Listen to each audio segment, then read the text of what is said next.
앞쪽에 우리 기념식은 또 표창장, 유공자 표창장 수여가 있었기 때문에 조금은 또 아주 진지한 그런 모드로 진행을 했다면 2부 강연 시간은 딱딱한 수업 시간이 아닐 것 같습니다. 여러분들과 함께 또 이야기를 나눌 수 있는 그런 조금 말랑한 시간으로 생각을 해주시면 좋을 것 같은데요. 조금 더 분위기를 앞선 시간보다 풀어서 또 진행을 해보면 좋을 것 같습니다. 네, 오늘 이어지는 강연은 뇌부자들의 진행으로 이어지겠습니다. 자, 그럼 2부 정신건강의 날 기념 강연을 바로 시작합니다. 뇌부자들의 진행으로 새로운 마음과 시선에 대한 이야기를 주제로 할 텐데요. 오늘 강연을 해주실 뇌부자들은 정신건강의학과 전문의들로 현재는 팟캐스트, 유튜브 등에서 활발하게 활동하면서 정신건강 문제와 관련된 다양한 주제와 이슈를 다루고 있습니다. 오늘 이 자리에서 정신질환에 대한 인식 변화와 편견과 관련된 이야기를 통해서 정신건강에 대한 새로운 시선에 대한 이야기를 들려주신다고 하는데요. 자, 많은 분들 오래 기다리셨습니다. 자, 그럼 드디어 모셔보도록 하겠습니다. 오늘의 강연자입니다. 뇌부자들을 여러분의 큰 박수로 맞이해 주시기 바랍니다.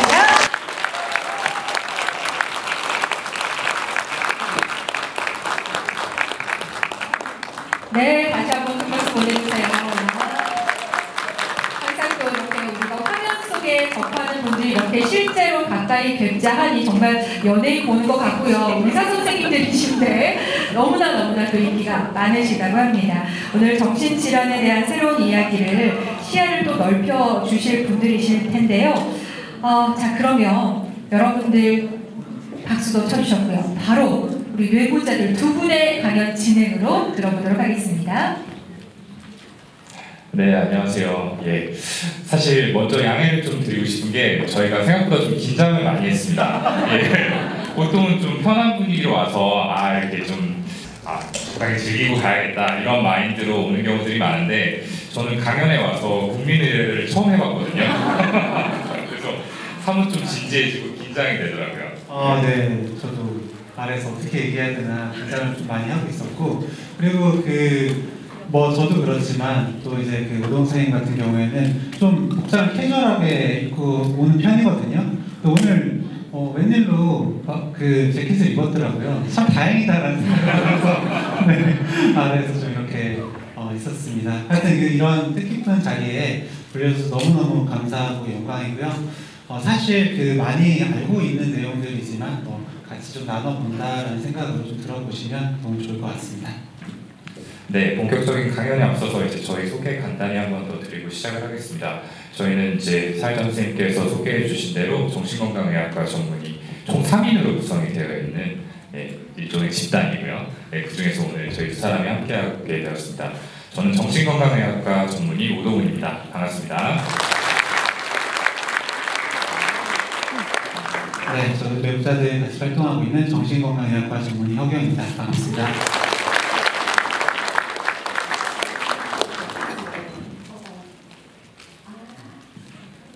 네, 먼저 저희가 드리고 싶은 말씀은 이 정신과에 대한 오해와 편견들이 그동안 참 많았다라는 겁니다. 사실은 저희가 굳이 여기서 언급하지 않아도 이제 실무자분들께서 워낙 많이 자리를 하고 계시기 때문에 이 부분은 누구들보다 좀 많이 느끼고 계시지 않을까 싶습니다. 예. 자, 정신과에 대해서 이제 여러 가지 인식들이 있는데요. 이제 가장 먼저 정신과를 방문하는 것 자체에 대해서 굉장히 부정적으로 보는 시선들이 오랫동안 존재해왔습니다. 이 정신질환에 대해서 우리가 이야기를 할 때 자동적으로 떠오르는 말이 의지가 아닐까 싶어요. 그만큼 저희는 이제 진료실에서 이 정신질환으로 병원을 찾으신 분들께서 해주시는 말씀이 뭔가 의지로 해결을 할 수 있을 것 같았는데 안 돼서 왔다. 내지는 주변에서 또는 부모님께서 의지를 좀 더 가지면 될 건데 굳이 병원까지 가야 되냐라고 이야기를 해서 망설였다라는 그런 말씀들을 좀 많이 듣게 됩니다. 그래서 여전히 이 정신의 문제를 의지 또는 태도의 문제로 보는 시선들이 아직도 사회에 많이 존재를 하고 있고 이런 것들이 이 정신과를 질병으로 인식을 해서 치료를 받게 만드는 그런 부분들을 방해를 하고 있는 것 같습니다. 네, 제가 이번에 이렇게 창원에 오게 됐잖아요. 제가 창원에 온 기억이 거의 없는데 제가 해군 군의관을 했었거든요. 그러다 보니까 진해에 와서 이제 뭐 그 해군 시설이 어떤지 이렇게 견학을 할 기회가 있었습니다. 그래서 군의관대가 좀 생각이 났어요. 그래서 이제 저는 이제 그 정신과 전공의를 마치고 이제 바로 해군 군의관을 가게 됐었는데, 그 전까지만 해도 정신과에 대한 어떤 편견을 이야기하더라도 이미 대학병원에 진료를 보러 오신 분들을 뵙게 되잖아요. 그렇다 보니까 한 번 이 문턱을 넘어서신 분들을 저는 봤던 거예요. 그런데 군의관을 딱 하게 되니까 이런 뭐 전혀 문턱 없이 딱 군대 처음 가서 힘들게 된 그런 친구들 아니면 간부들을 보게 된 거죠. 그러면서 아 진짜 그 편견이 생각보다 심하구나 라는 거를 그때 한 번 더 느꼈던 기억이 납니다. 게다가 저는 첫해 그 백령도에서 근무를 했었거든요. 백령도에서 해병대다 보니까 해병대는 기본적으로 그 되게 강해야 된다. 네, 모든 건 다 정신으로, 악으로 깡으로 그게 있지 않습니까? 그래서 이 힘든 걸 더 못 받아들여요. 그래서 이 힘든 것 때문에 뭐 훈련을 못 받는다, 네, 어떤 뭐 작업을 못 하게 된다, 라고 그러면 그거 가지고 굉장히 비난을 받습니다. 그런데 이게 같은 병사들끼리 뿐만 아니라 간부도 그렇게 혼을 내요. 그리고 간부 역시도 너 이거 약 안 좋은 거니까 먹지 마라고 한다는 이야기를 사실 진짜 여러 차례 들었었거든요. 물론 이제 계속 이제 교육을 하면서 그런 이야기들이 점점 줄어들긴 했었지만 그때는 정말 편견이 정말 심하구나라는 생각을 했고, 사실은 네, 요즘에도 그런 이야기들을 진료실에서 계속 듣고 있죠. 네, 맞습니다. 2020년도 통계인데요. 이 우울증의 유병률이 이제 우리나라의 총 36.8%였다라고 합니다. OECD 국가 중에서 1위였다라고 해요. 근데 그에 비해서 이 중등도 이상의 우울증의 경우에 치료를 받는 비율이 전체 그 질병에 이완된 분들 중에서 약 11% 정도밖에 안 됐다라고 합니다. 미국이 같은 통계에서 66%였다라고 하거든요. 그러니까 사실은 아직도 이 정신과의 문턱을 넘지 못하고 치료에 도움을 받고 계시지 못하는 분들이 많다라고 이렇게 생각을 할 수 있을 것 같아요. 네. 네. 그래서 뭐 다른 과도 마찬가지지만 실제 진료실에서 이렇게 뵙다 보면 다른 분들도 저처럼 이렇게 힘들어진 지 오래됐는데 한참 뒤에서야 내원하는 경우가 많나요? 라는 질문을 어제도 들었거든요. 근데 그분 역시도 이제 나이가 그렇게 많지 않으시다 보니까 취업 문제도 걸려 있고, 그리고 보험도 이제 막 가입을 하고 오셨더라고요. 그래서 보험 문제도 있고 하다 보니까 실제로 힘들지만 이렇게 병원에 내원하지 못하는 그런 경우가 참 많다는 생각이 들었습니다. 네, 맞습니다. 자, 두 번째로는 이 정신질환을 가지신 분들에 대한 편견이죠. 예, 특히 요즘에 이제 묻지마 범죄들이 굉장히 많았잖아요. 연이어서 몇 건이 좀 일어나면서 이런 편견이 조금 강화된 것 같은 그런 안타까운 시선들을 많이 보게 됩니다. 사실 이런 경우에 이제 정신질환이 있는 분들도 있고 없는 분들도 있을 텐데, 또 정신과의 치료 이력이 있는 경우에 이런 것들이 이제 감형의 요소가 되기 때문에 조금 더 그 가해자들 쪽에서는 이런 걸 부각을 시켜서 이야기를 하게 되고, 그러다 보니까 결국에는 이 정신질환을 가지신 분들이 좀 폭력적이다, 문제를 일으킬 소지가 많다라는 식의 시선으로 이어지게 되는 것 같아요. 네, 그래서 일단 뭐 강력 범죄 어떤 이런 사실들이 생기게 되면은 뭐 우울증 치료받은 이력이 있는지, 뭐 술을 마셨는지, 아니면 꼭 요즘에 또 보면은 사이코패스 검사를 그렇게 또 많이 하더라고요. 네, 그 정신건강의학과 의사 입장에서는 그렇게 사이코패스 검사를 해서 나오면 어떡할 거냐, 안 나오면 어떡할 거냐라는 생각을 되게 많이 하는데, 어쨌든 검사를 하고 사이코패스 점수가 이런 거 높게 나왔다라고 하면은 기본적으로 정신질환, 사이코패스는 정신질환이고 이 정신질환자들이 그렇게 위험하구나 라는 생각으로는 자연스럽게 연결되는 것 같아요. 그러면서 한 번 더 이런 정신질환에 대한 편견을 강화시키지 않나, 네, 그런 생각이 듭니다. 네, 근데 실제로 이 부분에 대해서도 통계가 존재를 하는데요. 그러니까 전체 인구에서 강력범죄를 저지른 사람들의 비율이 0.06%였다라고 하고요. 그리고 정신질환을 가지신 분들 중에서 역시나 강력범죄를 저지른 사람들의 비율을 조사했을 때 0.02%였다라고 합니다. 그러니까 실제로는 3분의 1밖에는 안 되는 거죠. 그러니까 이런 것들은 어떻게 보면은 조금 매스컴이 만들어낸 그런 이미지가 크게 작용한 부분이 아닐까라는 생각이 들고, 사실 이런 시선들이 있기 때문에 더욱더 이제 정신과에 방문하시는 게 어려워지는 경우들이 생겨서 치료가 늦어지고 결국에는 문제를 키우는 그런 안타까운 상황들을 자주 보게 됩니다. 네, 그렇게 좀 찾아보다 보니까 그 정신건강 분야에 이제 실제로 일을 하고 있는 실무자들이 많이 가지고 있는 편견도 있다라고 하더라고요. 좀 어떤 거라고 생각을 하세요? 네. 네, 여기 있는 것처럼 네, 정신질환은 치료가 불가능하다, 치료가 안 된다 라는 점에 대해서는 일반인 분들보다도 오히려 실무자분들이 좀 이렇게 더 많이 가지고 이런 편견을 많이 가지고 있는 경우가 있다고 합니다. 그래서 이유를 좀 생각을 해보니까 아무래도 이렇게 그 만성질환 관리를 하시다 보면은 뭐 사실 끝이 정말 보이지가 않으시잖아요.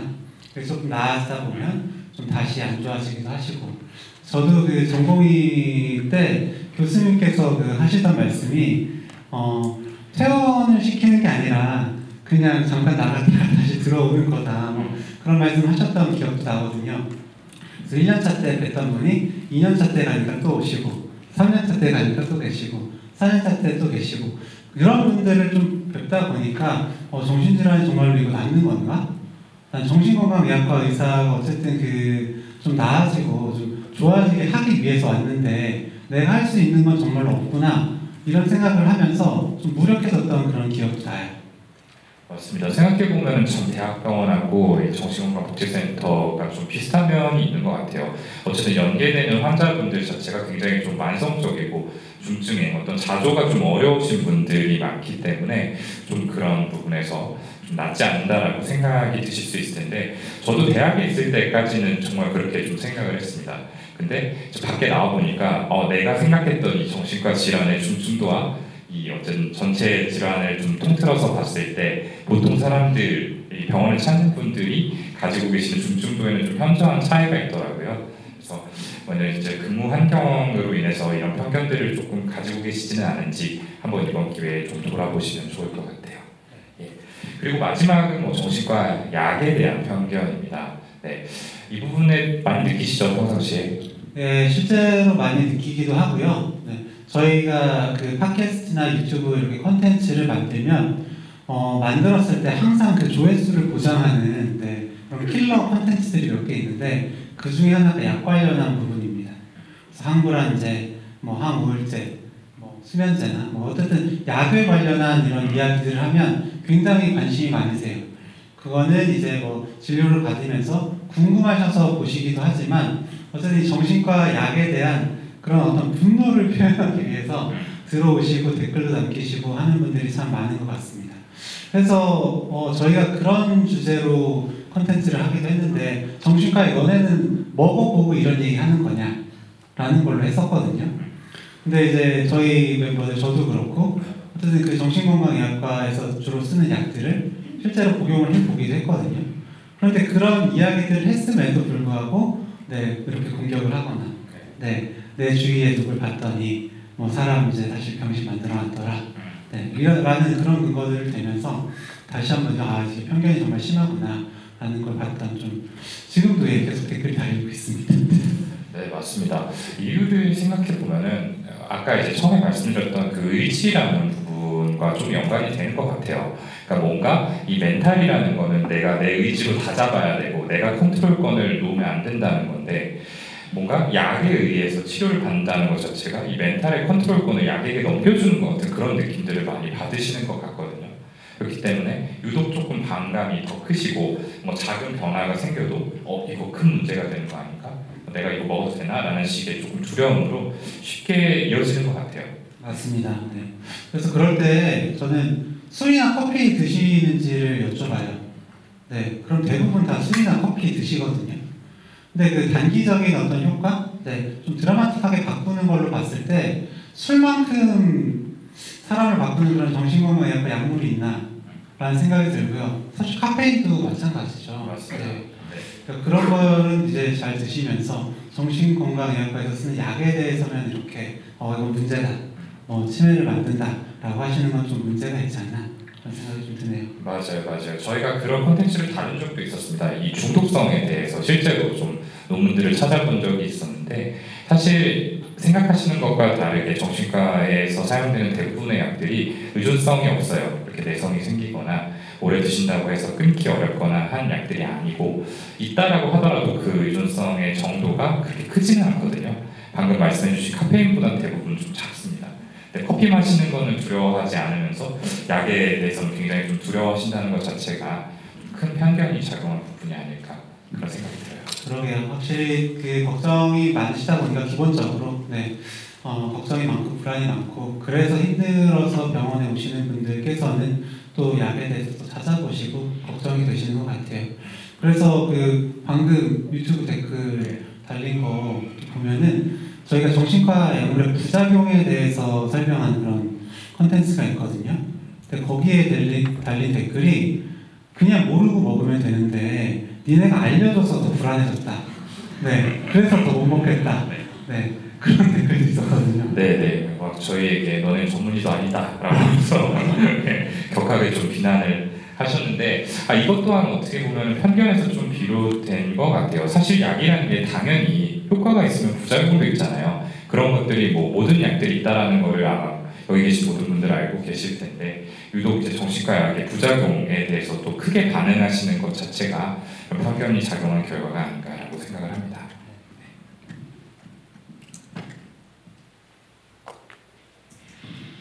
네.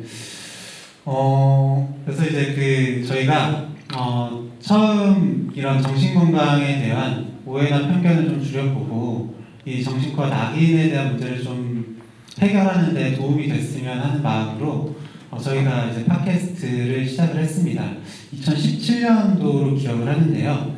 그때는 저희 그 정신건강의학과 동기들, 저희가 총 졸업 동기가 10명이었죠? 네, 10명인데 그 중에 남자 동기가 7명, 네, 여자 동기가 3명 있었어요. 그래서 그 중에 남자 동기 6이서 이제 팟캐스트를 이렇게 시작을 했습니다. 그때 팟캐스트를 시작한 얘기를 조금 그냥 드려보자면은, 그때도 그 얼굴을 보여주는 그런 플랫폼들이 있긴 했어요. 뭐 아프리카 방송이나. 네, 그때 유튜브도 있기는 했었을 겁니다. 네, 그렇게 이제 활성화가 되자는 그런 시기였는데, 아무래도 이제 여기 오신 또 교수님이나 뭐 이제 선배 정신건강의학과 선생님도 계시겠지만, 이 치료자는 굉장히 중립성을 지키고 이제 스스로를 좀 오픈하면 안 된다라는 게 있어서 저희도 이런 걸 좀 해도 되나? 라는 고민을 되게 많이 했었고요. 또 콘텐츠를 만들면서 실수하면 안 된다. 네, 잘못된 정보를 저희 역시도 드리면 안 된다라는 생각이 들어서 라이브라는 거는 확실히 좀 부담이 되고 얼굴을 보이는 것도 안 될 것 같고, 그래서 이제 오디오 콘텐츠인데요, 팟캐스트는. 그래서 녹음을 해서 할 수 있는 오디오 콘텐츠로 처음에는 시작을 했습니다. 그래서 뭐 하면서 사실은 잘 될 거라고는 전혀 예상을 못 했었어요. 그죠? 맞아요. 네, 그냥 사실은 이제 저희가 이걸 계획을 했을 때가 이제 군의관으로 복무한 3년 차였거든요. 근데 이제 그때가 이제 시기적으로 조금 여유가 있는 시기이고, 뭔가 사회로 다시 돌아가기 전에 의미 있는 걸 해야겠다라는 생각이 들어서 이 친구가 먼저 이제 제안을 해줬는데, 그래 뭐 요거라도 한번 해보자라는 마음으로 좀 가볍게 시작을 했던 것 같습니다. 네, 그거 맞아요. 확실히 그런 것도 있고, 저희가 그때 막 이제 결혼하고 약간 아이 키우고 할 무렵이라 사실 좀 바쁘고 저희끼리 얼굴을 볼 일도 좀 없었거든요. 방송 이제 뭐 회의한다, 아니 실제로 뭐 이렇게 모여서 녹음 한번 한다 라는 빌미로 또 얼굴 보면 좋을 것 같아서 시작을 한 것도 있었습니다. 근데 이제 시작을 딱 하고 나서 얼마 되지 않아서 순위가 갑자기 엄청나게 뛰었었어요. 네, 여기 이렇게 첫 번째 보시면은 2017년 4월달 순위였던 것 같아요. 근데 이게 그 전체 순위거든요. 그래서 보시면은 이제 아래에 뭐 컬투쇼나 뭐 김어준 뉴스공장이나 뭐 이런 것들이 다 아래에 있을 정도로 저희가 순위가 꽤 높았습니다. 거의 한 달 만이었죠? 네, 한 달이 채 안 됐었죠. 네. 그때는 그래서 굉장히 좀 망상에 많이 부풀었던 것 같아요. 이대로만 가면 뭔가 하나 꿰찰 수 있겠구나. 네. 오은영 선생님. 네. 물론 이제 뭐 그게 계속 가진 않았었지만, 처음에 저희가 했던 콘텐츠들이 그때 기억나는 게 공황장애가 첫 번째였었고요. 그리고 알코올 사용 장애, 네, 뭐 그런 이제 질환 관련된 걸 다뤘음에도 이렇게 인기가 높았던 걸 보면 확실히 그 힘든 분들은 많으신데 정신건강의학과에 대한 정보를 찾으려고 하면 찾을 수가 없었다. 네, 그런 목마름에서 좀 시작이 됐던 거 아닌가 싶습니다. 지금도 그렇지만 검색을 해봐도 사실 뭐 잘 나오지 않는 것들이 있고요. 그리고 뭐랄까 치료 후기들도 그 다른 뭐 성형외과, 피부과 이런 데는 굉장히 쉽게 찾아볼 수 있는데 정신과는 아직도 치료가 어떻게 됐다. 그리고 이게 굉장히 좀 안 돼서 혹은 너무 힘들어서 아니면 정신과 의사한테 상처를 받아서 그런 내용들은 이제 뭐 좀 올리시긴 하는데 뭐 이렇게 치료받아서 잘 됐다 이런 얘기들은 뭐 유독 안 올려주시는 것 같습니다. 맞습니다. 어쨌든 이 당시만 해도 이 정신과에 대한 정보를 얻을 수 있는 소스가 참 없었던 것 같기는 해요. 저는 기억이 나는 게 이제 요 무렵 때 이제 친구들이 먼저 저는 다시 대학으로 군대를 마치고 돌아갔었고 이제 친구들은 이제 개원을 했었거든요. 근데 개원 자리를 이제 알아보면서 그런 조언들을 많이 들었었어요. 정신과는 약간 숨어 있어야 된다. 너무 대로변에 나와 있으면은 사람들이 부담스러워서 못 간다. 그러니까 여러 병원들이 섞여 있는 메디컬 빌딩에 이렇게 스며들어 있어라 조용히. 예, 그런 식의 뭐 문도 대로 쪽으로 나 있으면 안 되고 뭐 아무튼 여러 가지 조건들이 있었습니다. 근데 이런 것들이 참 몇 년 사이에 많이 바뀐 것 같아요. 예, 지금은 사실 그런 것들을 의식하는 경우는 거의 없거든요. 맞습니다. 저도 이제 그 서울 금천구에 가산 디지털 단지 그 근처에서 개원을 해서 진료를 보고 있는데요. 제가 들어갈 때까지만 해도 그 근처에 정신건강의학과가 하나도 없었어요. 네. 그래서 이제 뭐 주변에서도 그 자리 되겠냐. 왜냐면은 일단 시장도 없고요. 그 주변에 주택단지가 없습니다. 그래서 기본적으로 저는 보려면 다 기본적으로 회사에서 다니시는 분들을 기본적으로 봐야 되는데 그때까지만 해도 그런 세팅이 잘 없었거든요. 그래서 이제 선배님 중에 그 종로 쪽 개원하셨던 선생님 계세요. 종로 쪽 선생님 그 개원하셨던 분도 잘 안 돼서 나오실 정도였거든요. 그런데 지금은 저희 옆에 건물에도 생기고 저희 이제 대각선 건물에도 생기고 역 주변에 이제 하나 생겨서 굉장히 정신건강의학과가 많이 생겼습니다. 그리고 실제로 진료 대기실에서도 뭐 회사원 분들끼리 모여서 뭐 대화를 하기도 하시고 하는 걸로 봐서 확실히 편견들이 그래도 조금씩은 줄어들고 있다. 네, 그렇게 좀 보이고요.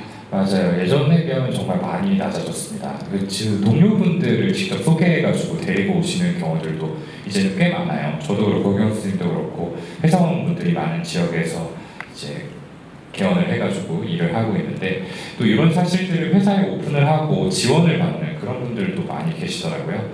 그런 것들을 보면은 정말 다행스럽게도 조금씩 이런 사회적 편견이 줄어들고 있고 저희 내부자들도 조금은 일조를 하지 않았나라고 그런 생각을 합니다.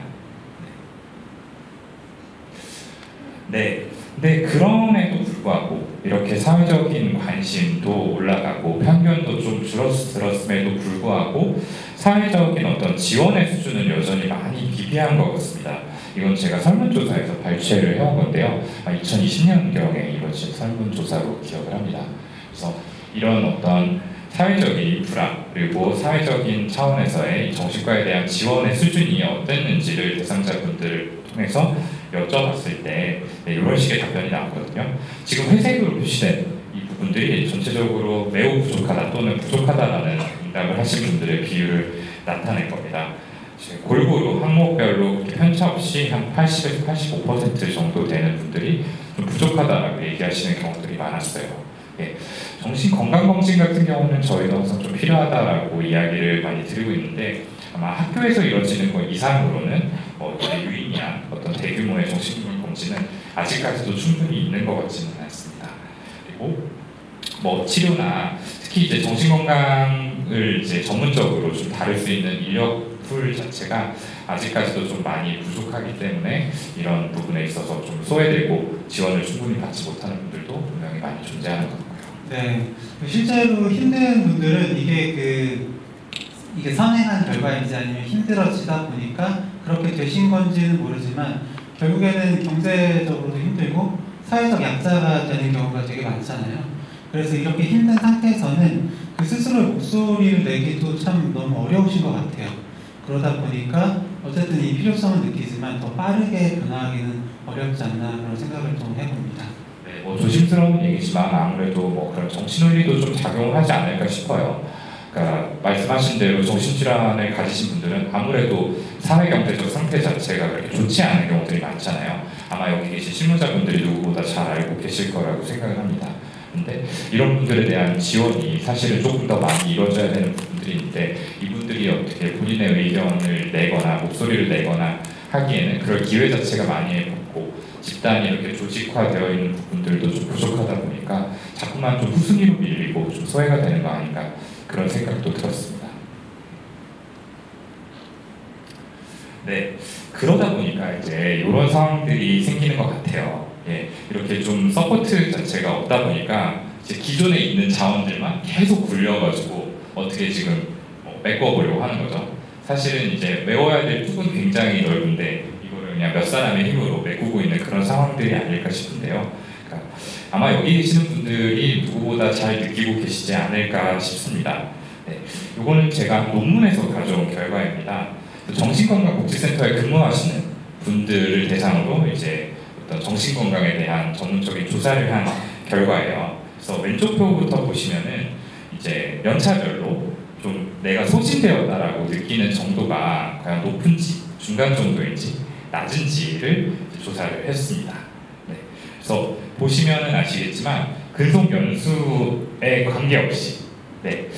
전체적으로 한 80% 이상 되는 분들이 나는 굉장히 많이 소진되었다라고 느끼고 계시는 거를 알 수 있어요. 그리고 지금 발견했는데 1년 미만인 경우에는 그래도 한 50%대 정도이던 게 이제 1에서 3년이 지나면 갑자기 80%대로 이렇게 좀 확 뛰는 것들이 좀 업무 자체가 굉장히 과중하지 않나라는 생각을 하게 합니다. 네, 네, 그것도 그렇고 이미 나가시지 않았을까요? 네, 남아 계신 분들은 좀 덜 느끼시지 않나 네, 그런 생각도 들고 그리고 5에서 10년 미만이 제일 높은 걸로 나오긴 했는데 전체적으로 점수를 보면은 소진 정도가 다 상 이상으로 그렇게 좀 체크를 하신 걸 볼 수가 있죠. 네. 그런 의미에서 여기 계신 분들의 마음 상태도 한번 여쭤보고 싶습니다. 내가 느끼기에 나는 요즘에 좀 많이 소진된 것 같다라고 느끼시는 분들 손 한번 들어주실 수 있을까요? 네.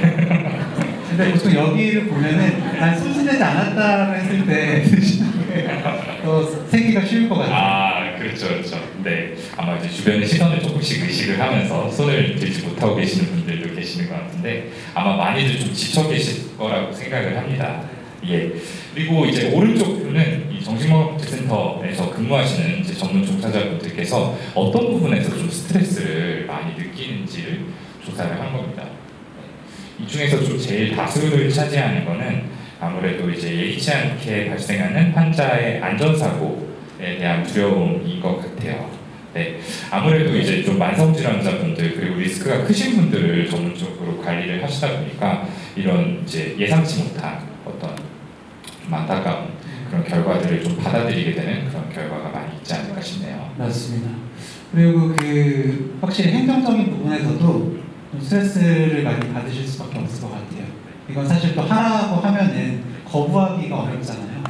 그리고 실제로 번아웃 관련된 어떤 연구들을 봤을 때도 위에 관리자보다도 이 아래서 일하는 실무자의 번아웃 정도가 더 높은 결과가 나왔는데 사실 생각을 해보면 관리자가 뭐 위랑 아래랑 이 중간에 끼어서 되게 힘들 것도 같은데 왜 그런 결과가 나왔냐 라고 보면은 실무자의 경우에 이 통제할 수 있는 것들이 없기 때문에 이 통제력의 상실에서 오는 그 스트레스가 그렇게 번아웃을 유발한다 라는 연구 결과가 있거든요. 이런 상황이 좀 대표적으로 번아웃을 그래서 상급 기관에서 이렇게 해 라고 하는 게 다르게 하고 싶어도 할 수 없는 그런 상황에서 이렇게 좀 많이 스트레스를 받으시는 것 같습니다. 네. 그리고 또 폭언, 폭행 이런 실제로 폭력적인 그런 부분에서 노출되는 그런 이야기들도 실제로 진료실에서 많이 듣는데요. 저는 아무래도 여러 실제로 이제 이렇게 실무자분들도 오시는데 자살예방센터에서 근무하시는 분들 이런 말씀도 많이 하시는 것 같아요. 실제로 오셔서 되게 혼란스러운 상태에서 뭐 술을 마시고 또 와서 뭐 어떻게 하겠다 이런 얘기를 듣고 연달아서 퇴사를 하신다 이런 얘기도 많이 듣거든요. 정말 좀 힘드실 것 같습니다.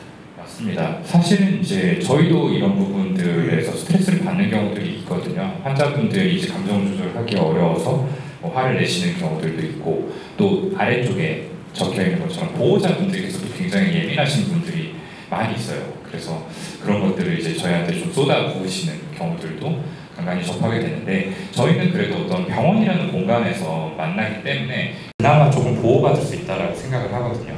근데 계신 실무자분들은 사실은 뭐 현장에 직접 좀 출동을 하시거나 아니면 가정에 방문을 하셔서 관리를 하시는 케이스들도 존재를 할 거기 때문에, 그런 경우에는 조금 더 그런 부분에 많이 노출이 되어 있지 않을까 하는 염려가 됩니다. 네.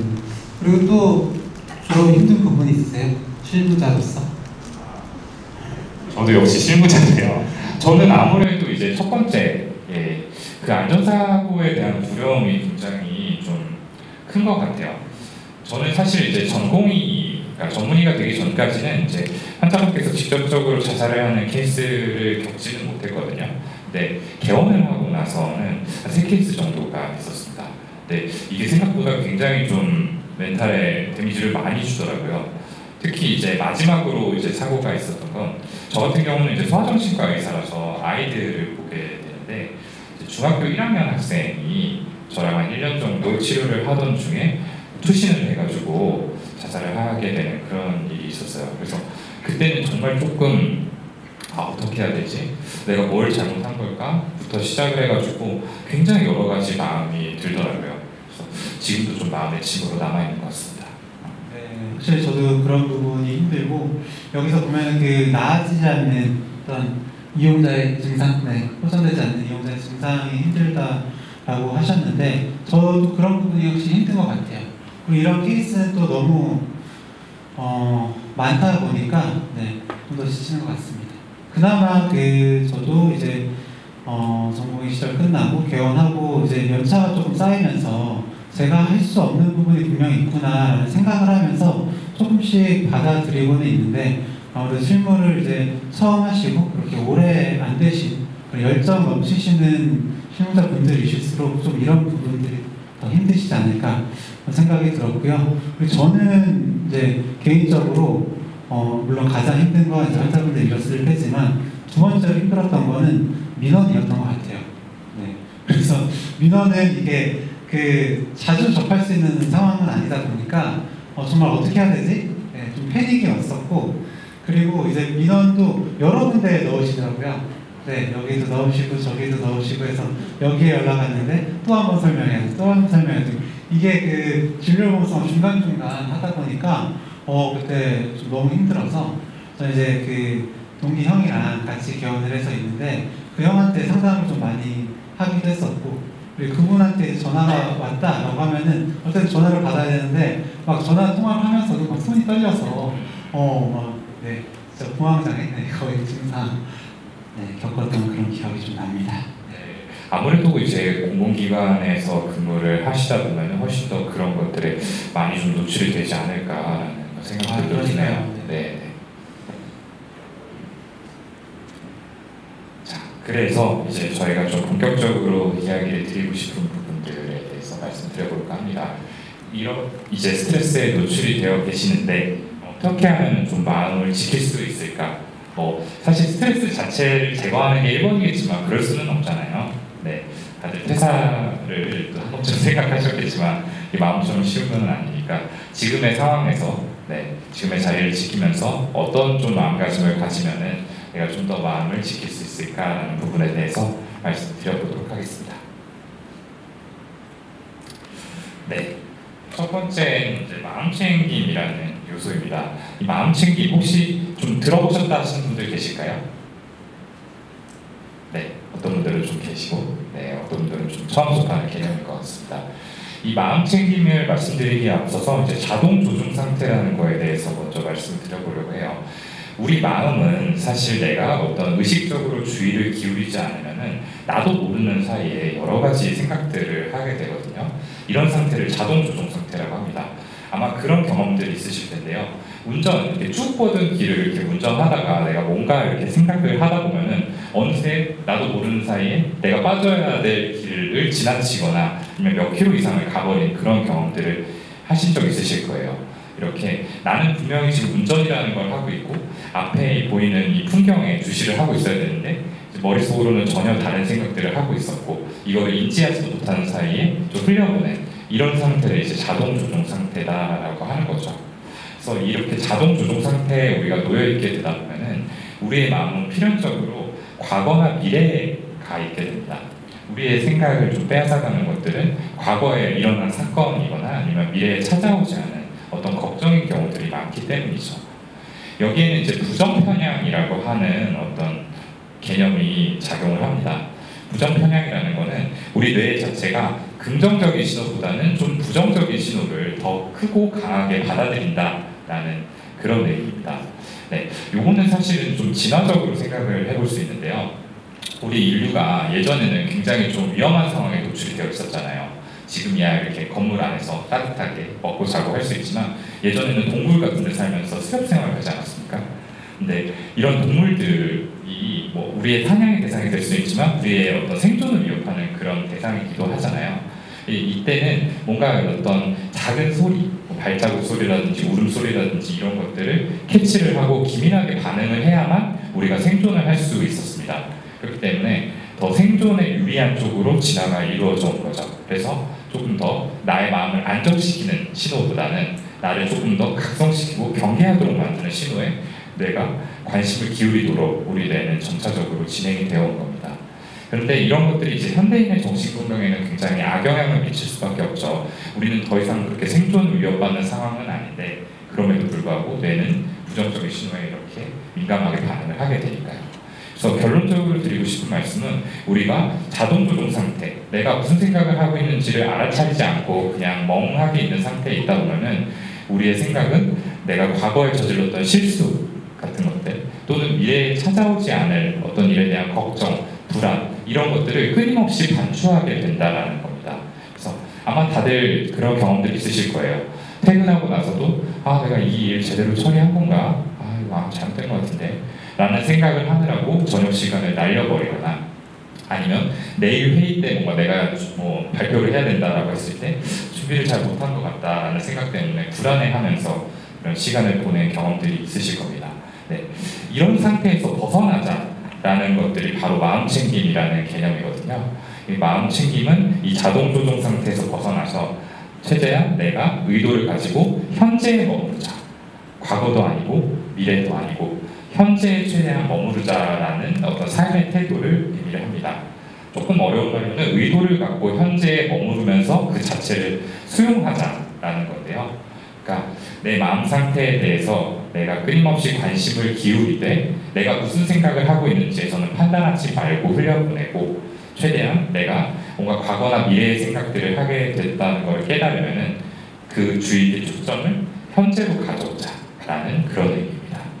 네, 굉장히 잘 설명을 해주셨는데 저는 마음 챙김을 할 때 가장 중요한 부분은 판단하지 않고 현재에 집중을 하되 좀 따뜻하게 봐주는 거다라고 생각을 하시면 좋을 것 같아요.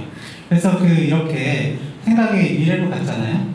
그러면 내가 또 미래에 대한 생각을 하고 있었구나 라고 하는데 보통 우리는 되게 평가를 하는데 능하죠. 또 바보같이 이런 걱정을 해서 또 스트레스를 받고 있었네 라고 한다든지 아니면 후회하는 이런 생각을 하면서 벌써 지나간 일을 또 이렇게 후회를 하고 있네 나는 역시 안 돼 이런 생각을 하는데 그냥 내가 이런 생각을 하고 있구나 그냥 알아차리기만 하면 된다는 거죠. 그래서 이제 저는 뭐 많은 어떤 이론들이 기본적으로는 다 마음 챙김 하라는 것 같아요. 그래서 뭐 here and now, 뭐 지금 바로 여기에 현재가 중요하다. 지금 생각과 감정에 집중해라 라는 것 역시도 뭐 마음 챙김인 것 같고요. 그리고 어떤 걱정이 들 때 할 수 있는 것과 할 수 없는 거를 구분해라. 그리고 할 수 있는 거면 하고 할 수 없는 건 좀 흘려보내라 라고 하는 것 역시도 현재에 집중하는 마음 챙김의 어떤 자세가 아닐까 싶습니다. 네, 아마 왼쪽의 그림이 이 마인드풀니스, 마음 챙김의 개념을 잘 보여주는 것 같아요. 네, 그러니까 마인드풀, 그러니까 마음이 뭔가로 꽉 차 있는 상태이냐, 아니면 마인드풀, 마음 챙김을 하고 있는 상태이냐의 차이인데, 동물들은 마음 챙김을 잘 한다라고 합니다. 사람은 그렇지 못하고요. 사람은 뭔가 이렇게 아름다운 풍경을 두고 산책을 하면서도 머릿속으로는 뭔가를 걱정하거나 뭔가를 후회하거나 이런 생각들을 하는 경우들이 많죠. 근데 동물들은 같이 옆에서 산책을 하면서 그 풍경이 주는 어떤 느낌들, 냄새, 이런 감각들에 좀 집중을 하는 거죠. 우리도 이런 삶의 태도를 좀 배워야 된다는 겁니다. 그래서 몇 가지 방법들이 제시가 되고 있는데요. 대표적인 게 이제 명상이에요. 예, 그래서 이제 어렵게 생각하실 것 없이 이제 호흡이나 신체 감각들을 이용해서도 이 명상을 할 수가 있거든요. 숨을 천천히 들이마시고 또 천천히 내쉬면서 기도를 드나드는 공기의 느낌에 최대한 집중을 해보자. 이 감각은 지금 현재 내 몸에서 벌어지는 거니까 이걸 다트로 삼아서 현재에 머무르도록 해보자. 이런 식으로 연습을 하는 겁니다. 그래서 내가 뭔가 불필요한 생각들을 하고 있다는 걸 캐치를 했을 때 이런 방법들을 조금 적용을 해보시면은 또 마음이 조금이나마 좀 편안해지시는 걸 느끼실 수 있을 거예요. 그래서 이런 것들은 단기간에 사실 체득이 되기는 쉽지 않고 어떤 연습의 과정들이 필요하기 때문에 한번 좀 꾸준하게 노력을 해보셨으면 좋겠습니다.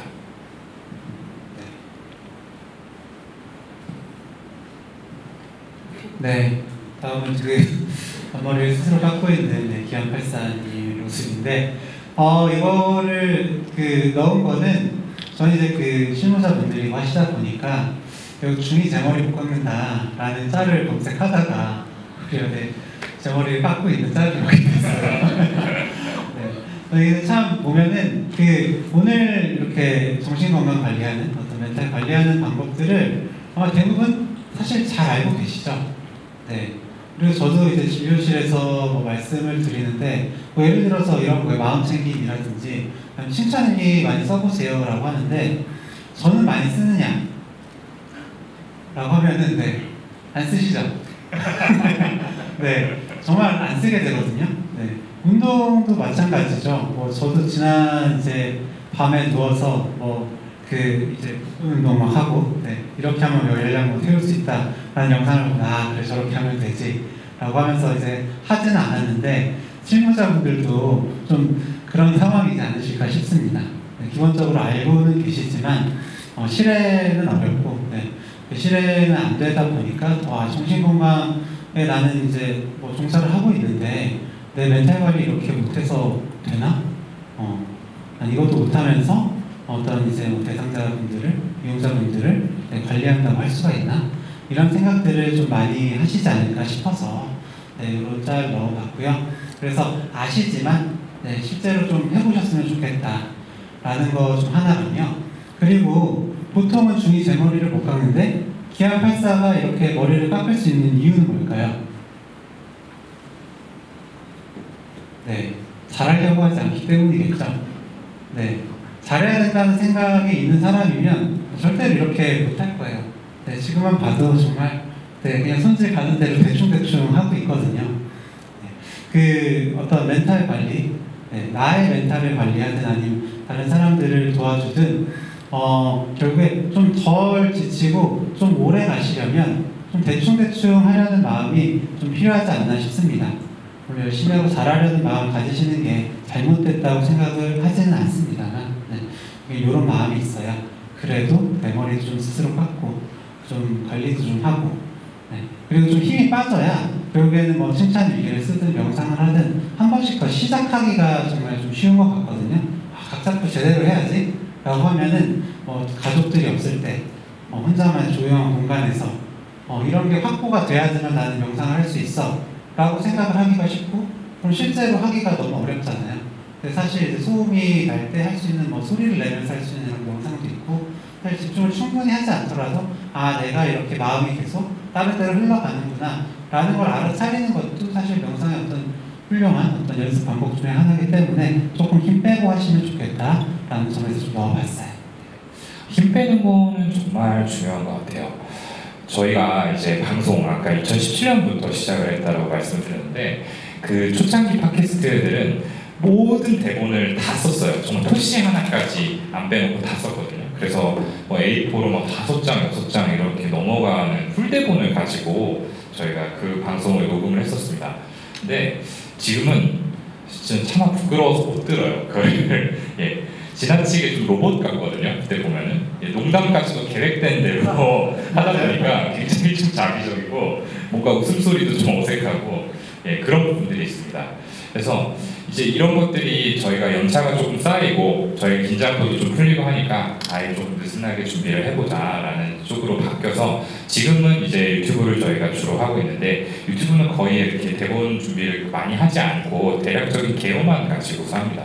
그때그때 좀 드리고 싶은 얘기들을 하게 되는 거죠. 근데 그렇게 하니까 조금 더 좋은 아웃풋이 나오는 경우들이 많더라고요. 그래서 힘 빼는 게 좀 중요하구나라는 걸 한 번 더 느꼈었고요. 또 여러분께 덧붙여서 하나 더 드리고 싶은 말씀이 한 70점 정도만 하자라는 마인드를 항상 좀 가지셨으면 좋겠다라는 생각을 합니다. 제가 이제 강연에 올 때마다 좀 자주 하는 생각인데 저는 사실 개인적으로 인정욕구가 되게 큰 사람이에요.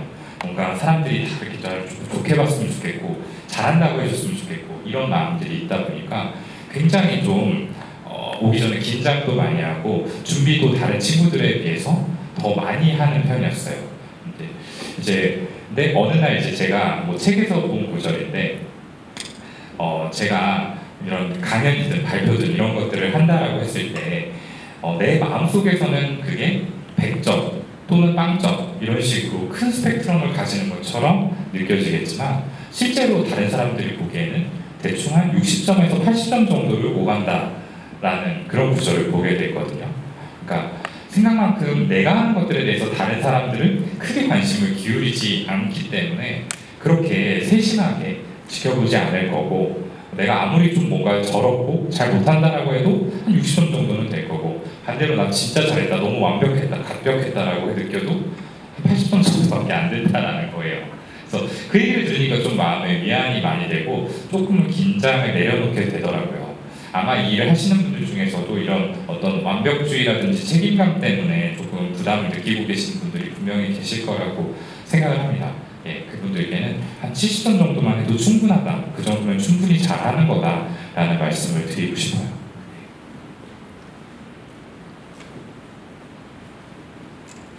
네. 자, 요 그림 두 컷의 만화인데요. 요 그림에 대해서도 좀 설명을 드려보도록 하겠습니다. 혹시 이 그림 알고 계시는 분 계신가요?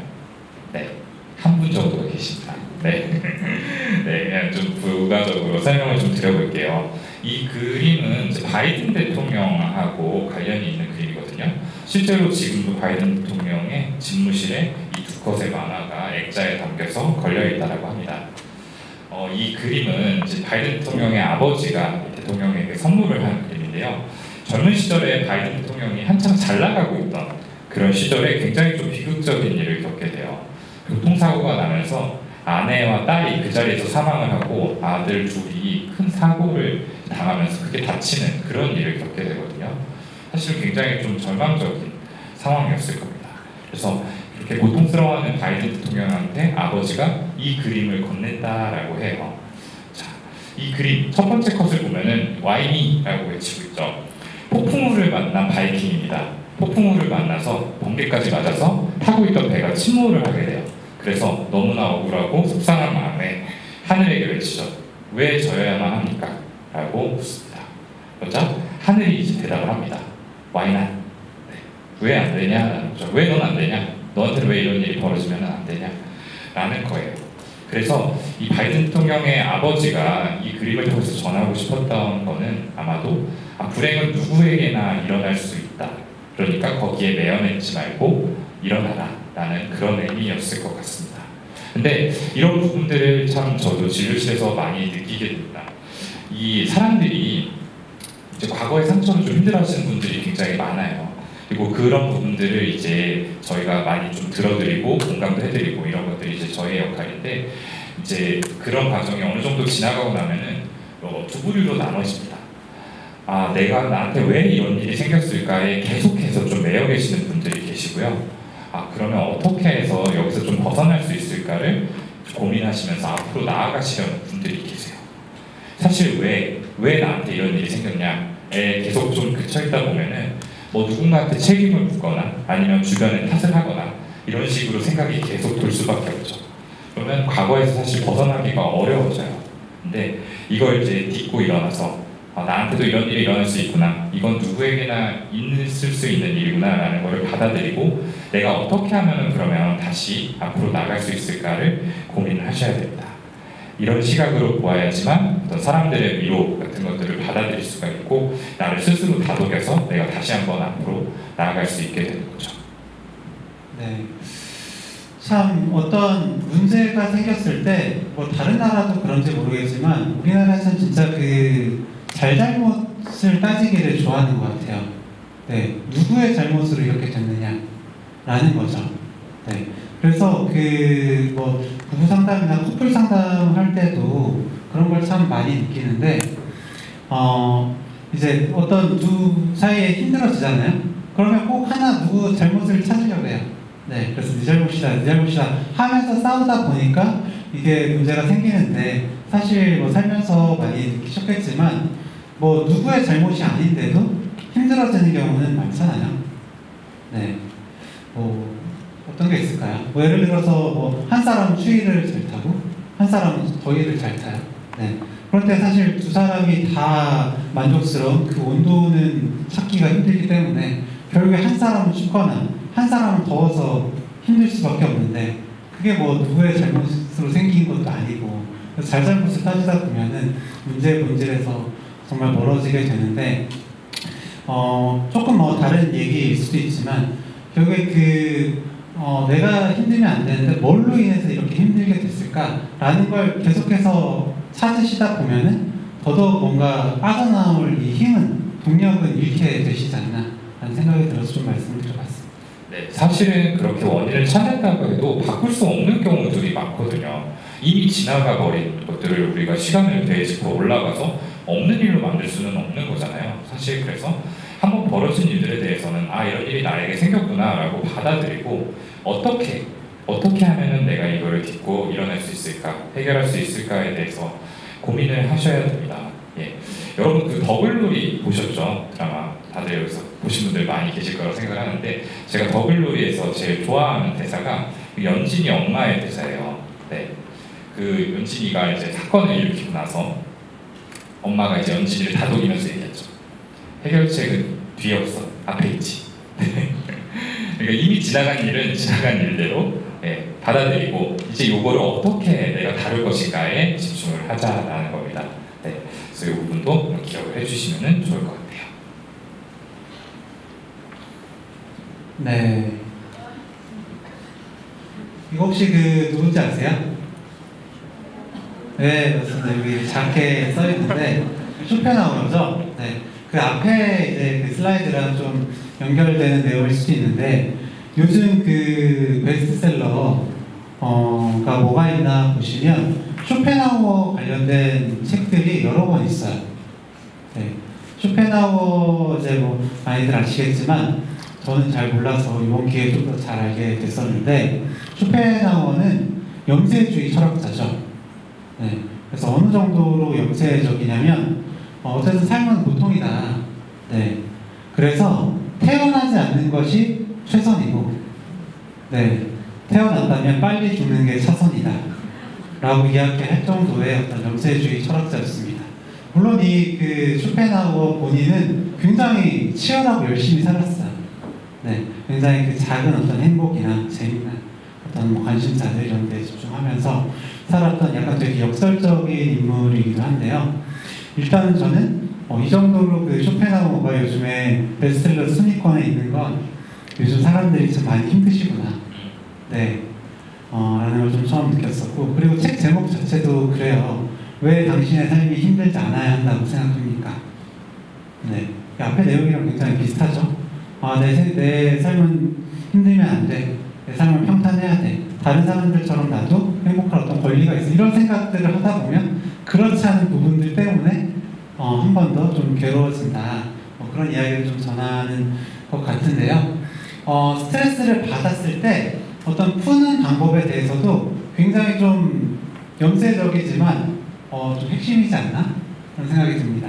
여기 보면은 삶이 괴로우면 그냥 평소보다 더 많이 먹고 더 많이 자라 라고 했습니다. 보면은 쇼펜하우어는 뭐 명상이든 네, 뭐 운동이든 해봤자 다 소용없다.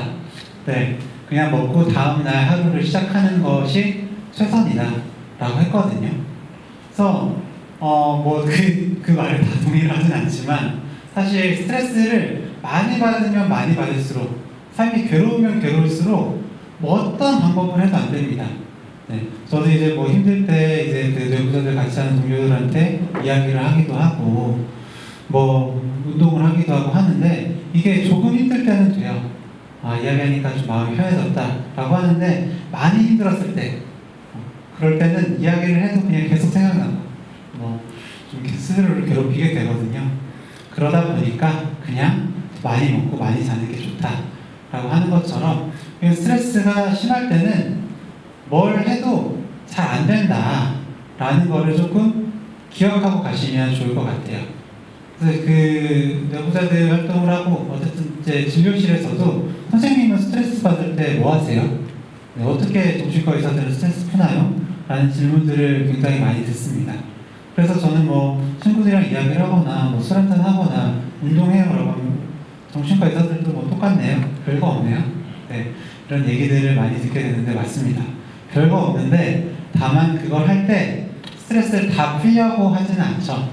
네, 스트레스 자체가 우리는 이제 교감신경이 막 함선됐을 때 외부의 어떤 환경이 변했을 때 거기에 대처하기 위한 우리의 신체적인 반응이잖아요. 그래서 싸우거나 도망치거나 얼어붙을 때 나오는 그런 반응들인데 많은 분들이 스트레스랑 다시 싸우려고 하세요. 이 스트레스 나쁜 거니까 싸워서 없애버려야지. 네, 라고 생각을 하면 네, 싸움에서 실패를 하고 이 방법이 잘못된 거구나. 네, 다른 뭐 방법이 없을까? 라면서 다시 한번 좌절하게 되시거나 아니면 다 풀기 위해서 굉장히 극단적인 방법들을 하시죠. 술을 마셔도 폭음을 하시고 네, 음식을 먹어도 폭식을 하게 되시고요. 아니면 다른 되게 파괴적인 행동들을 하게 되는데 이게 다 스트레스를 풀려고 할 때 다 풀려고 하시다 보니까 그런 문제가 생기지 않나 싶습니다. 여기 계신 분들도 스트레스를 푸시는 것은 어떤 거든지 다 좋다고 생각을 해요. 다만 다 풀려고 하지 마시고 어느 정도는 좀 남겨두시면 좋을 것 같습니다. 네, 좋습니다. 그 쇼펜하우어의 철학이 사실은 굉장히 좀 염세적이고 아까 말한 것처럼 본인의 삶과는 좀 이율배반적인 부분들이 있기는 하지만 사실은 참 위로가 되는 부분들이 있는 것 같아요. 저는 진료실에서 많이들 말씀을 드리거든요. 특히 왜 이렇게 나만 힘든 것 같고 뭔가 나만 이렇게 일이 안 풀리는 것 같고 이런 식의 얘기들을 하실 때 사실은 저기 길 가는 사람들도 그냥 멀쩡하게 살고 있는 것 같아 보일 뿐이지 다들 힘들다, 다들 스트레스 받고 있고 다들 고통 속에서 산다. 삶이라는 게 원래 그렇고 행복하다라고 느끼는 순간들은 원래 좀 잠깐씩 간간히만 찾아오는 거다라고 말씀을 드려요. 어떻게 보면 굉장히 좀 삶에 대해서 부정적인 그런 관점을 갖게 될 수 있는 이야기인데 환자분들께서 이 이야기에 굉장히 위로를 많이들 받으시더라고요. 나만 이렇게 힘든 거는 아니었구나. 그래, 다 그렇지 뭐. 그냥 이렇게 사는 거지. 라는 식으로 좀 받아들이게 만드는 그런 측면들이 있는 것 같습니다. 그래서 물론 우리가 어떤 고민이 있을 때 치열하게 그런 생각들을 해가지고 해결을 해야 될 필요도 있지만 아까 말씀해 주신 것처럼 너무 스트레스가 심할 때는 사실 머리도 안 돌아가잖아요. 네, 그리고 뭔가 이런 생산적이고 좋은 결론이 안 날 때가 많거든요. 그러니까 스트레스랑 맞서 싸우기보다는 잠깐 도피하는 쪽을 택하셔서 한숨 자고 일어나서 생각하시는 것도 좋을 것 같아요. 네, 그리고 되게 딴소리인데 갑자기 떠올라서 말씀드리자면 굉장히 좀 요즘 말로는 좀 티 같다. 네, 라는 생각이 들고요. 네. 이런 말을 좀 바로 하면 안 되지 않을까? 왜냐면은 이거 정말 다른 얘기인데 제 고등학교 동기 중에 지금 신경외과 의사하는 친구가 있어요. 근데 그 어머니가 꽤 좀 안 좋은 질환에 걸리신 거죠. 그래서 되게 걱정을 하면서 그 아들한테 엄마 잘못하면 어떡하니? 라는 얘기를 한 거예요. 근데 걔가 뭐라고 했는지 알아요? 네, 그랬더니 살 사람 살고 죽는 사람 죽는다고 해요. 어머니한테? 네, 어머니한테. 그래가지고 어머니가 이제 그 친구 어머니한테 얘기를 듣고 저한테 그 얘기를 하신 거예요. 근데 얘기를 듣고 보니까 맞는 얘기긴 하더라고요. 네, 그래서 맞는 얘기를 할 수는 없었지만 또 그 얘기가 좀 떠오르네요. 그래서 이런 얘기를 하더라도 공감의 표현을 먼저 하고 이런 얘기를 좀 해야겠다 생각을 좀 들었습니다. 갑자기? 넘어갈게요. 네. 이것도 제가 강의 때 좀 많이 보여드리는 슬라이드인데, 저희가 뭐 여러 가지 말씀들을 드렸죠. 여러 가지 말씀을 드렸는데, 제일 핵심적인 부분은 결국에는 내 마음 상태를 관심을 가지고 알아차리는 거가 1번이 아닐까 싶어요. 그래야지 우리가 앞에서 이야기 나눴던 마음 챙김 같은 방법들도 적용을 해볼 수 있는 거고, 그리고 뭐 이런 여러 가지 상황들에 맞춰서 지금 말씀해드린 어떤 삶의 태도들도 적용해 볼 수 있는 거라고 생각을 합니다.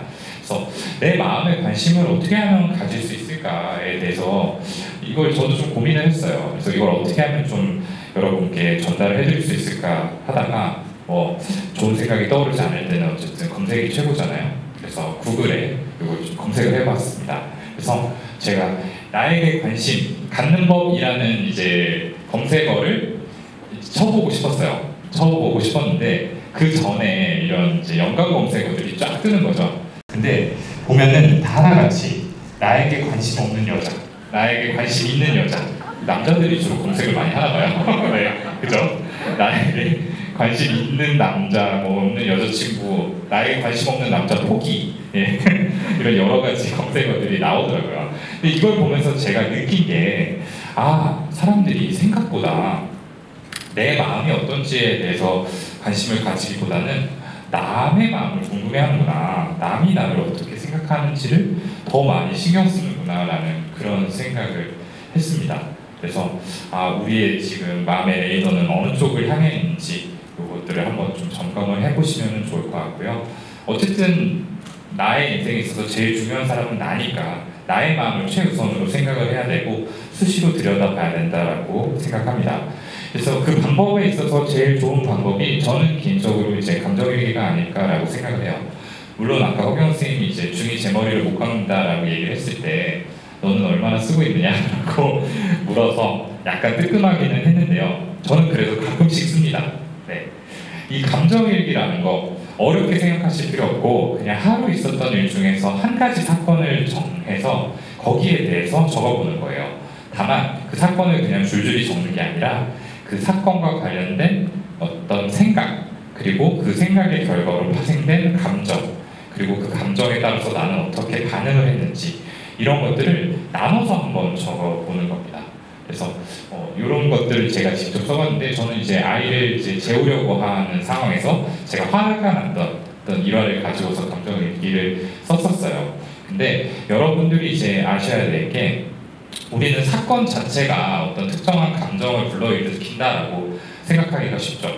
근데 보통 뭐 예를 많이 드는 게 뭐 위에 상사한테 내가 야단을 맞았다, 그래서 화가 났다 라는 이런 상황을 이제 생각을 해보면은 그 상사가 나에게 야단을 친 이 자체가 뭔가 화를 나게 만든 것처럼 보이지만 사실은 그 사이에는 이 사건과 감정을 이어주는 생각이라는 매개체가 항상 존재를 합니다. 그래서 상사가 보통 자기 일도 잘 못하는 것 같은데 나한테 갑자기 지적질을 하네? 라는 식의 생각이 존재를 하고 그렇기 때문에 화가 난다는 거죠. 그래서 사건과 감정 사이에 있는 이 생각을 캐치하는 게 굉장히 중요해요. 내 감정을 컨트롤하는 데도 도움이 많이 되고요. 그래서 이 감정일기를 꾸준하게 쓰다 보면은 나의 생각 패턴이라든지 그 생각에 이어지는 감정의 양상이라든지 이런 것들을 어느 정도 좀 알아차릴 수 있게 됩니다. 그래서 내가 나에 대해서 좀 더 자세히 알게 되는 그런 과정의 어떤 첫 관문이 아닐까라고 생각을 해요. 그래서 일기를 이렇게 꾸준히 쓰다 보면은 내가 굳이 일기라는 양식을 빌리지 않아도 평상시에 내가 지금 어떤 생각을 하고 있고 어떤 감정을 느끼는지에 대해서 좀 더 관심을 기울이면서 이런 것들을 좀 알아차리고 여기에 맞춰서 좀 더 잘 대응을 할 수 있을 거라고 생각을 합니다. 그래서 이 감정일기는 이제 저희 유튜브 채널 내부자들의 적는 방법에 대한 영상이 아주 자세하게 올라와 있습니다. 그래서 여러분들께서도 한번 관심을 가지고 실행을 해보시면 좋을 것 같습니다. 네, 그래서 저희가 오늘 여기 참여해주신 실무자분들의 마음 건강을 위해서 조금 도움을 드리고 싶은 마음에 준비한 이야기는 여기까지입니다. 그래서 이어서 이제 사전에 저희가 받은 질문들이 있어서요. 이 질문에 대해서 좀 답변을 드리면서 좀 더 이야기를 나눠보는 시간 갖도록 하겠습니다. 네, 지금까지 강연을 해주신 우리 오도훈, 허규영 강사님 두 분께 큰 박수 보내주시기 바랍니다. 네, 말씀해 주셨다시피 이제 질문 순서가 남아 있습니다. 또 이 시간을 많이 기다려 주셨던 것 같은데요. 우리 강연자님 두 분께 혹시 물이나 음료를 조금 가져다 주실 수 있으시면 감사하겠습니다. 참석자분들도요, 앞쪽에 우리 다과랑 커피가 놓여져 있는데 이게 나가실 때 비용 청구되는 거 아닙니다. 편안하게 드시면서 아까 우리 담당자님이 저도 간식을 주셨는데 제가 어찌나 먹고 싶던지 근데 아무도 안 드시길래 한 입도 먹을 수가 없었습니다. 우리 질문 시간에는 조금 이렇게 여유 있게 편안하게 시간을 좀 즐겨주시고요. 강연자님 두 분께서 앞서서 또 긴장을 많이 하셨다고 했는데 제 직감인지 모르겠는데 강연 시작하시면서도 속마음으로 오늘 이 분위기 망했다 이렇게 생각하시지 않으셨을까. 네, 조금 더 질문 시간 이제 약 30분 정도 남아 있는데요. 이 시간 조금이라도 더 편안하게 좀 이어갔으면 좋겠어서 말씀을 드려봤습니다. 혹시 이 시간 화장실을 가시거나 잠시 나가셔야 할 분들은요, 앞쪽 문이 아니라 좀 끝쪽의 문을 이용해 주시면 감사드리겠습니다. 여러분들 정말 강연을 아주 숨죽여서 다들 집중을 해서 들어주시더라고요. 그만큼 오늘 또 내용 함께 하시면서 궁금하신 점 또 나누고픈 이야기들도 많이 계실 것 같습니다. 자, 이제 우리 뇌부자들과 함께 무엇이든 물어보세요 시간을 진행하도록 할 텐데요. 사전에 저희가 미리 질문을 받았습니다. 아주 뜨거운 성원과 또 관심을 보내주셨습니다. 질문들이 어마어마하게 쏟아져서 또 출연하느라 저희가 또 애를 먹었는데요. 사전에 질문 보내주신 분들 가운데서 채택된 15분께는요, 저희가 이벤트 선물도 준비를 했습니다. 오늘 강연자들의 사인이 담긴 저서를 드리도록 하겠습니다. 박수 한번 보내주시기 바랍니다. 아니 이럴 줄 알았으면 내가 참여를 할 건데 하고 지금 안타깝게 놓쳤다 하시는 분들 많이 계신데요. 15분 사전에 저희가 또 미리 문자로 채택됐다라는 안내를 드렸습니다. 나가실 때 행사가 종료되고 나가실 때 사인 저서를 수령해 가시면 되겠습니다. 또 하나 여러분들과 또 많은 질문을 함께 나누고 싶었지만 시간 관계상 그 모든 질문을 오늘 다 드리진 못하고요. 몇 가지로 또 출연했다는 점을 좀 양해 부탁드리겠습니다. 자, 그럼 본격적인 질문 빨리 시작을 해보도록 하겠습니다. 먼저 첫 번째 질문 드리겠습니다. 앞서 오늘 중2 제 머리 못 감는다 이 말이 많이 나왔는데요. 정신건강의학과 의사들도 정신질환에 걸릴 수 있다고 생각합니다. 그렇겠죠? 그런 경우 의사들은 어떻게 하세요? 아는 의사에게 진료를 받으러 가시나요? 아니면 직접 처방을 하시나요? 라는 굉장히 흥미로운 질문이 나왔습니다. 저는 주로 이 질문을 미용실에서 많이 하거든요. 원장님은 어디서 머리 하세요? 네, 근데 이 질문이 나왔네요. 어떤 분께서 답변을 해주실까요? 네, 사실은 이제 저는 개원할 때였는데요. 제가 지금 이제 개원한 지 만 3년이 좀 넘었습니다. 4년 차에 들어왔는데 개원을 앞두고서 굉장히 스트레스를 많이 받았어요. 그 전까지는 이제 대학에서 쭉 근무를 하면서 그냥 조직 생활만 좀 하면 됐었는데 이제 자리도 알아보고 내가 이거 과연 잘 해나갈 수 있을까라는 부분에서 걱정도 많이 되고 여러모로 좀 스트레스를 받다 보니까 어느 날부터 이제 잠도 안 오고 자다가 일어나면서는 항상 가슴이 심하게 두근대면서 숨을 몰아쉬면서 깨는 거예요. 그래가지고 이게 이제 점점 심해져가지고 낮에 이렇게 생활을 할 때도 너무 가슴이 답답하고 숨이 잘 안 쉬어지고 이런 증상들이 한참 동안 좀 지속이 됐었습니다. 그래서 스스로를 셀프로 공황장애로 진단을 하고 네, 약을 복용을 하기 시작을 했고요. 네, 약을 한 6개월 이상 먹었던 것 같아요. 네, 제가 환자분들께 항상 공황장애 같은 경우는 6에서 한 9개월 정도는 약을 드실 생각을 하셔야 된다. 그래야 재발하지 않는다라고 말씀드리는데 거기에 맞춰가지고 6개월 정도 꾸준히 약을 먹고 현재는 좋아져서 단약을 한 상태입니다. 네, 저 같은 경우에는 ADHD 진단을 받았는데요. 주의력 결핍, 과잉, 과다 행동 장애죠. 그래서 이제 저는 유튜브 라이브 할 때만 봐도 다른 분들이 알아차리세요. 네, 저 선생님은 손을 가만히 있지 않는다, 다리를 가만히 있지 않는다라든지 깜빡깜빡하는 것도 정말 심해요. 네, 그래서 이제 넌 약 먹어야 봐야겠다라는 얘기를 뭐 예전부터 들었었는데 이제 어떤 진단을 받고 약을 복용을 하고 있고요. 이제 그 셀프로 처방을 할 수도 있고 다른 의사한테 가서 진료를 받고 처방을 받을 수도 있습니다. 근데 뭐 딱 그 정해진 건 아니지만 그 ADHD에서 쓰는 약은 이제 정신 자극제 같은 경우에는 향정신성 의약품이거든요. 그래서 그런 경우라든지 아니면 뭐 수면 안정제 같은 경우에는 아무래도 이제 그 다른 정신과 의사에게 뭐 이야기를 하고 진단을 받고 처방을 받는 게 좀 더 안전하고 뭐 다른 경우에는 이제 셀프로 진단을 해서 약을 복용하는 경우도 있습니다. 네, 답변이 충분히 된 것 같습니다. 굉장히 의외의 답변이 나왔습니다. 우리 두 분께서도 그러니까 또 질환의 병력을 갖고 계신 거고 또 셀프로 진단을 하시는 그런 경험이 또 있으셨네요. 네, 또 성실한 답변 해주셔서 감사드립니다. 두 번째 질문 바로 이어가겠습니다. 이번에는요, 자신의 사연을 보내주셨는데요. 20살 때 처음으로 우울증이 찾아왔습니다. 심한 무기력증으로 병원을 방문하게 됐는데 생계 때문에 병원을 계속 가기가 쉽지가 않았습니다. 그 후 다시 우울증이 심해져서 현재까지 자해 문제, 자살 사고, 자살 행동으로 수없이 상담도 해보고 용기를 내서 병원도 지속적으로 다녀봤지만 변한 게 없는 것 같고 또 약에 의존하고 싶지 않아서 현재는 2달이 조금 넘게 약을 자의로 끊은 상황이라고 합니다.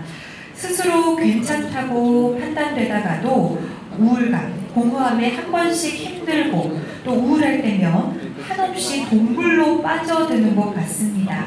그럴 땐 어떻게 해야 할지도 모르겠고 정말로 행복해지고 싶습니다 라고 말씀을 주셨는데 특히나 정말 행복해지고 싶다라는 이 마지막 말씀에서 사연자가 현재 상황을 이겨내고 싶은 그 간절함이 느껴지는데요. 이 질문에 대한 답변 부탁드리겠습니다. 네, 확실히 그 너무 힘든 마음이 전달이 돼서 그 말씀드리는 것도 조심스러운데 네. 말씀을 드리자면 그 정말로 행복해지고 싶다라고 하셨잖아요. 네, 보면 20대 초반 그 전부터 힘들어하셨고 치료 기간도 사실 오래되셨죠. 그렇다면 어떤 만약에 우울증이라 하더라도 꽤 중증이실 걸로 생각이 들어요. 네, 이런 분들 말씀을 들어보면, 여기 또 공허함도 지금 느끼고 계시고, 뭐 행복하고 싶다라고 하셨는데, 힘든 마음이 워낙 크셨던 만큼, 이 좋아지고 행복해지고 싶은 마음도 정말 너무너무 크세요. 네. 그런데 이게 정말로 좀 안타까운 이야기지만, 아까 이제 스트레스 관리를 할 때도 말씀을 드렸었죠. 네. 이게 너무 큰 스트레스는 뭘 해도 잘 안 풀리듯이 너무 깊은 어떤 이런 힘든 마음들은 사실 뭐 약을 드시거나 상담 치료를 하시거나 하더라도 좋아지지 않는 경우가 되게 많습니다. 네. 그리고 행복하고 싶다라고 해서 좀 생각하시는 행복이 어떤 거냐라고 여쭤보면은 이 사연자분은 아니실지 모르겠지만 힘들지 않고 이런 편안한 상태가 오랫동안 유지되는 거, 아니 다른 사람들처럼 어떤 행복감을 느끼는 거라고 하세요. 근데 이거 역시도 이 사연자분께는 만약에 그렇게 생각을 하고 계시다면 너무 높은 기준일 수가 있습니다. 그래서 어떤 치료 받으시려는, 이제 나아지려고 하시는 어떤 노력 자체는 너무너무 좋고 고생이 많으시다라는 말씀 먼저 드리고 싶고요. 다만 좀 그 기준은 낮추셨으면 좋겠다.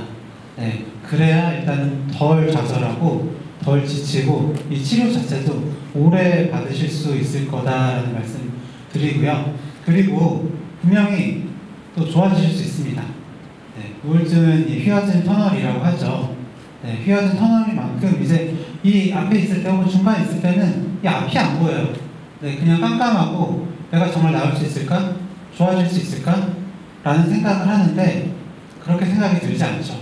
또 그렇게 생각이 들지 않는 것 역시 우울증의 증상이고요. 그렇지만 분명히 휘어진 터널의 끝이 있듯이 좋아질 수 있습니다.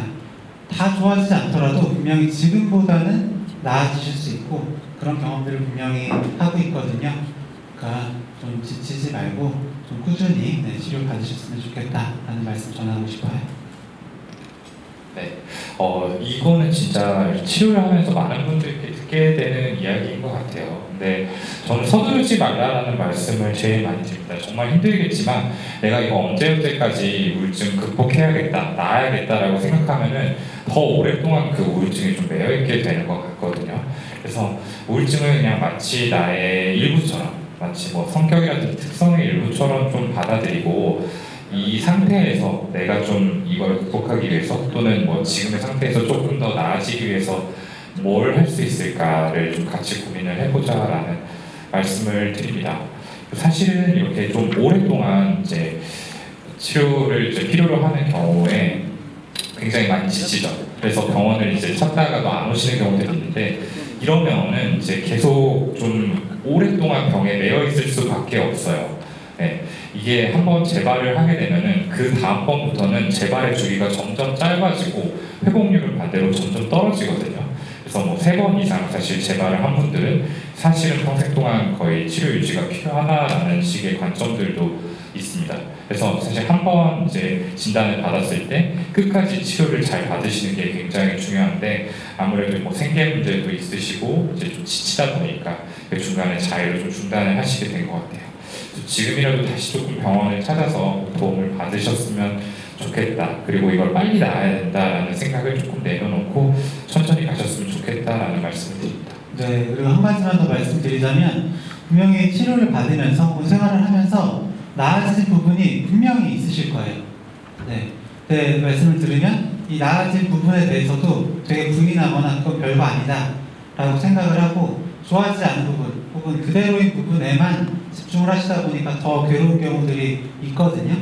네, 이게 나는 똑같아요. 여전히 힘든 것 같아요 라고 하는데 이전에 그 본인이 체크하셨던 그 설문지 점수랑 지금이랑 비교하면서 이렇게 좋아지지 않았냐 아니면 중간에 이런 시기가 있지 않았냐라고 하면 그러네요 라고 말씀을 하실 때가 있어요.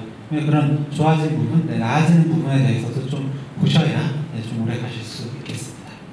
네, 앞서 강연 중에도 나왔던 그 부정 편향과 관련된 또 이야기인 것 같기도 한데요. 두 분께서 또 번갈아 가면서 실질적인 답변을 해주셨는데 오늘 이 사연자분께서 현장에 또 와 계실지 모르겠습니다만 도움이 꼭 되셨으면 좋겠고요. 한편은 또 말씀 가운데 분명히 좋아질 수 있다라는 또 희망적인 메시지가 있었습니다. 다음 질문으로 넘어가 보겠습니다.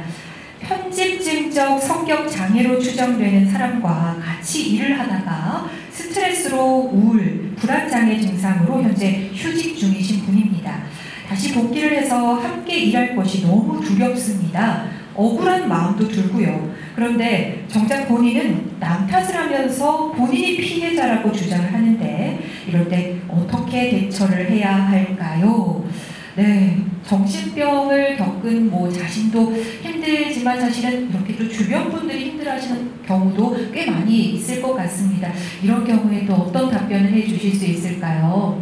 네, 편집증적 성격은 여기 계신 분들 다 아실 거라고 생각을 하지만 굉장히 의심이 많고 누군가 나를 해코지할 거라고 항상 생각을 해서 경계를 하고 또 뭔가가 잘못됐을 때 본인의 그런 생각이 맞았다라고 하면서 남 탓을 하는 그런 성격을 의미를 합니다.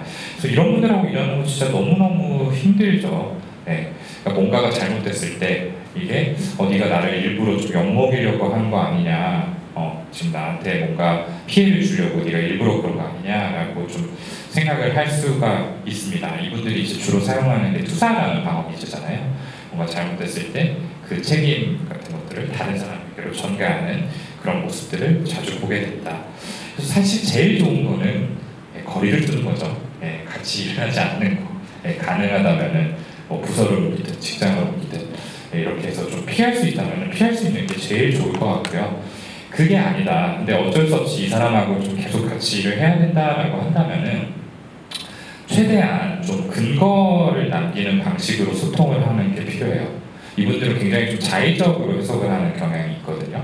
같은 이야기를 하더라도 뭔가 기억을 좀 왜곡해가지고 다른 식으로 다른 사람에게 전달할 가능성이 있어요.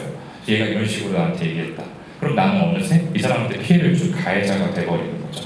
그래서 그럴 소지가 없도록 가능하다면은 텍스트 기반의 메일이라든지 문자라든지 이렇게 기록이 남는 소통들을 하시는 걸 권유를 드리고요. 통화 같은 것들도 이분하고 어떤 소통을 할 때만큼은 조금 녹음을 해가지고 어떤 객관적인 기록을 남겨둬서 문제 상황에 대비하는 것을 권유를 드립니다.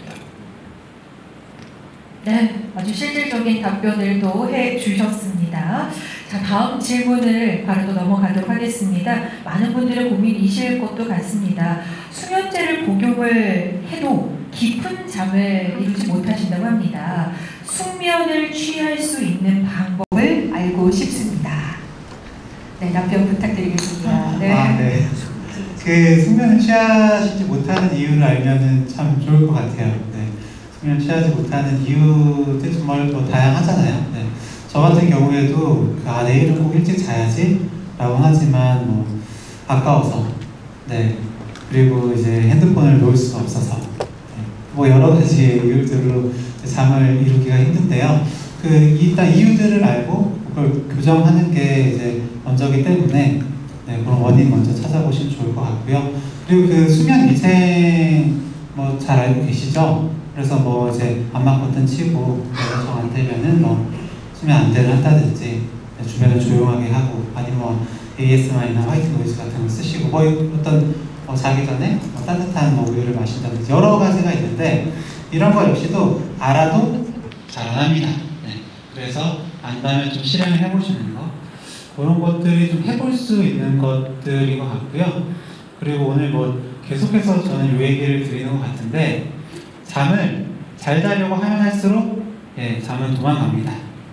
아까 행복도 그렇고 불안도 그렇고 불면도 그렇고 이 잡으려고 하면 할수록 안 되는데요. 이걸 이제 역설의도라고 하죠.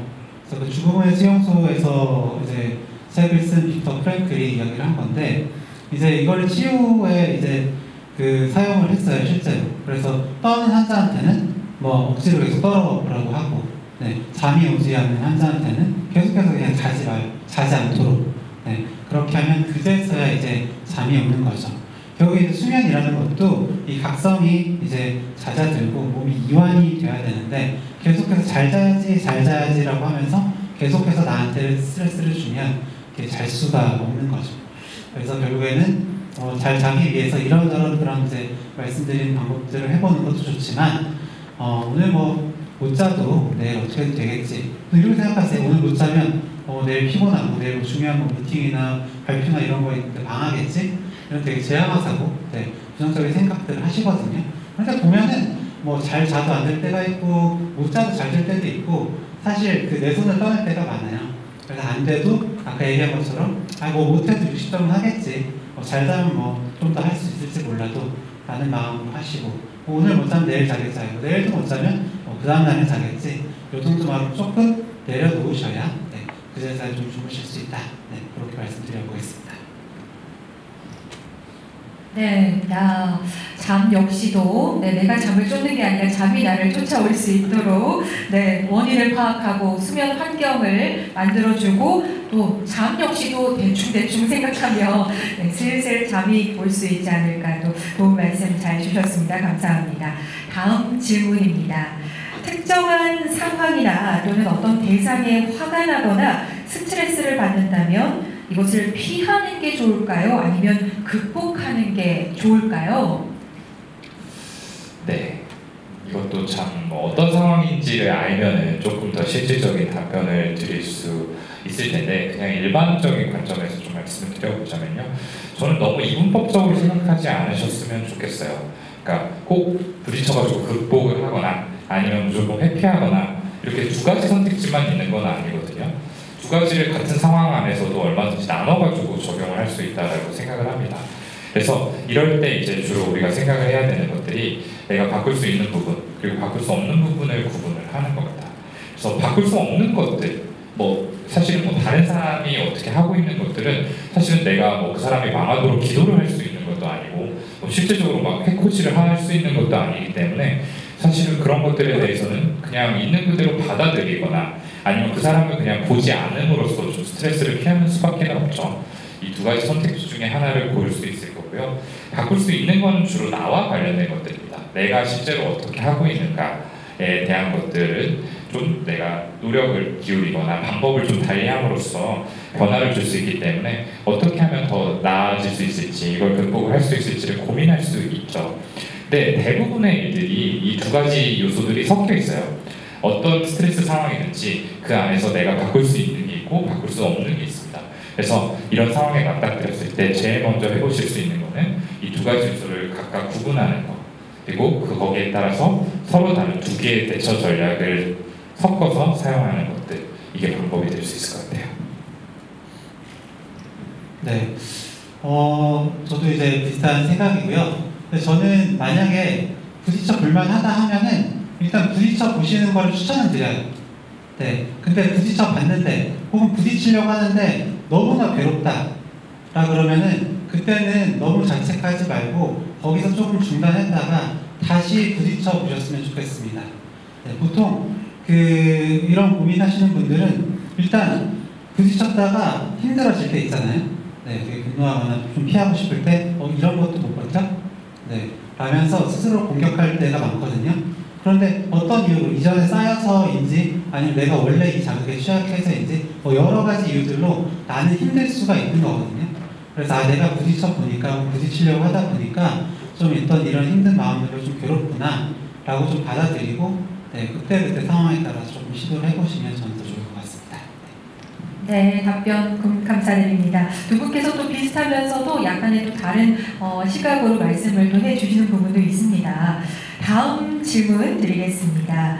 이분께서는 자꾸 회피하는 버릇을 가지고 있으시대요. 다른 사람을 미워하고 화를 내면 제 자신이 힘들고 자괴감이 커져서 파괴적인 생각이 커집니다. 그래서 자꾸 회피하고 이 또한 지나가리라를 되뇌이다가 결국 마음에 병이 든 것 같다고 하시네요. 늘 갑갑합니다. 문제에 맞설 마음가짐을 갖는 연습 어떻게 하면 좋을까요? 지금 말씀만으로 모든 거를 알기는 어렵지만 기본적으로 이분께서는 이제 본인의 감정을 있는 그대로 받아들이는 거를 좀 어려워하시는 것 같아요. 이분 마음속에서는 좀 좋은 감정, 나쁜 감정이라는 나름의 기준이 있을 것 같고, 누군가를 미워하거나 좀 부정적으로 생각하는 거는 나쁜 감정이다. 그런 것들은 느껴서도 안 되고 말해서도 안 된다라는 생각을 가지고 계시는 것 같습니다. 그러다 보니까 이제 혼자서 이런 것들을 그냥 쌓아두고 계시다가 언젠가 지나가겠지라고 좀 외면하고 계시다가 이런 것들이 이제 점점 누적이 되면서 결국 마음의 병으로 이어진 그런 상황이 될 것 같아요. 그래서 사실은 이런 경우에는 마음가짐보다도 저는 이런 감정을 좀 직접적으로 표현해 볼 수 있는 기회가 주어지면 좋겠다라는 생각이 들어요. 결국에 이거 역시나 좀 추측에 불과하지만 이런 이제 마음의 특성을 갖게 된 배경에는 이분께서 어린 시절부터 감정을 표현했을 때 충분히 공감받는 그런 경험들을 하지 못했을 가능성이 높거든요. 아마도 부모님이든 선생님이든 이런 윗사람으로부터 이런 것들은 나쁜 감정이야, 나쁜 이야기니까 그런 생각을 해서는 안 돼 라는 식의 어떤 메시지들을 좀 꾸준하게 받아왔을 가능성이 있습니다. 그러다가 그게 나의 가치관으로 좀 자리 잡게 된 거죠. 그래서 지금이라도 이런 감정들을 힘들겠지만 표현해보고 이런 것들에 대해서 공감과 지지를 받는 경험들이 좀 반복이 되다 보면은 이런 감정 자체를 조금 더 자연스러운 걸로 받아들이게 되지 않을까라는 생각이 들고요. 그런 면에서 좀 긴 시간, 꾸준한 시간을 투자를 해서 상담을 받으시는 게 도움이 좀 될 수 있을 것 같아요. 네. 지난 주말에 있었던 일인데요. 네. 제 딸이 초등학교 2학년이거든요. 네. 근데 이제 그 학교 셔틀버스를 타고 이제 통학을 하는데 같이 셔틀버스 타는 이제 한 학년 아래 여자아이가 있어요. 네. 그런데 자기만 보면 때린다는 거예요. 네. 그래서 그럼 걔랑 놀지마, 다른 자리에 앉아 그랬더니 다른 자리에 다른 친구랑 앉으려고 그랬더니 너 다른 애랑 앉으면 때릴 거야 라고 한다는 거죠. 네. 그래서 너 그러면은 때리지 마. 네. 아니면 때리면은 선생님한테 이럴 거야. 아니면은 엄마한테 이야기할 거야. 이런 식으로 이야기를 하라고 했거든요. 그랬더니 그랬다가 걔랑 못 지내게 되면 어떡해? 아니면 걔가 엄마한테 혼나면 어떡해? 이런 이야기를 하더라고요. 네. 그러니까 걔한테는 어쨌든 표현을 하면 안 될 이유가 있었던 거죠. 네. 근데 사실 그래서 뭐 다들 또 해주실 수 있는 이야기들이겠지만 뭐 이야기를 해도 된다. 그리고 뭐 사실 그렇게 해서 걔 코 혼나는 게 걔한테도 도움이 된다. 그리고 뭐 네가 계속 이렇게 참다 보면 결국 얘랑 잘 지내고 싶어서 못 지낸다. 뭐 여러 가지 이야기들을 해줬어요. 네. 그래서 그러면은 이제 한번 해보자. 네. 어떻게 이야기할 거야? 라고 했거든요. 그랬더니 못해요. 무섭대요. 네. 그래서 엄마는 아빠한테 하라고 해도 못하더라고요. 그래서 이제 계속해서 할 수 있다 라고 해서 뭐 사회기술 훈련이죠. 자기주장 뭐 훈련인데 그렇게 해서 시켰더니 땡땡아 뭐 이렇게 하면 안 돼 라고 하는 것부터 해서 조금씩 더 연습을 하니까 좀 잘 됐습니다. 그래서 저희도 이제 되게 지지도 해주고 격려도 해주고 했었고요. 그래서 이제 어제 이제 연휴 끝나고 어제였죠. 화요일에 이제 갔는데 또 때리려고 하길래 선생님한테 이야기를 했다고 하더라고요. 그래서 정말 잘했다 하고 칭찬해준 그런 경험이 있는데, 그래서 결국에 이제 이렇게 하시려면 내가 이런 이제 마음을 꺼내놓고 싶어도 그냥 좋은 게 좋은 거지, 관계가 끊어지면 어떡해, 이런 하면 안 되는 이유들에 대해서 생각을 하실 거예요. 근데 그거에 대해서 그래도 돼 라고 조금 스스로를 이해해주는 그런 과정, 경험이 인정해주는 그 스텝이 좀 첫 번째로 되셨으면 좋겠고요. 알아도 일단 해보셔야 된다. 그래서 이제 해보시는 건 이제 직접 그 대상한테 하는 건 너무 어렵기 때문에 조금 더 쉬운 어떤 사람이나 인형이나 이런 좀 더 편하게 할 수 있는 대상에게 실제로 해보시면 조금씩 해내실 수 있을 겁니다. 네, 고맙습니다. 허교 선생님의 자녀로 태어날 걸 그랬습니다. 네, 아니 이렇게 다 큰 어른도 사실은 이 감정 표현을 하는 게 쉬운 일이 아닙니다만 우리 아이들 때부터 어릴 때부터 이렇게 표현하는 연습이 꾸준히 또 필요했던 거고요. 또 어른이지만 우리도 이제부터라도 조금씩 표현하는 연습을 좀 해보면 도움이 많이 될 것 같습니다. 오늘도 질문해 주신 분께 큰 도움이 됐으면 좋겠습니다. 오늘 이 자리에는 또 경남 도민들도 많이 계시고 실제로 우리 경남도에서 정신건강과 관련된 실무자들도 많이 계십니다. 이번에는 우리 실무자분들께서도 아주 심도 있는 질문들을 보내주셨는데요. 질문 드리겠습니다. 반복적인 자살 시도자 관리와 또 접근 방법, 상담 시 중요하게 다뤄야 할 사항에 대해서 알고 싶습니다. 라는 질문입니다. 네, 굉장히 어렵죠. 이렇게 반복적으로 자살 시도를 하는 케이스들은 일단은 정말 다루기 어렵습니다. 그래서 사실 한 사람의 역량으로 커버하기 어렵다라고 보셔야 돼요.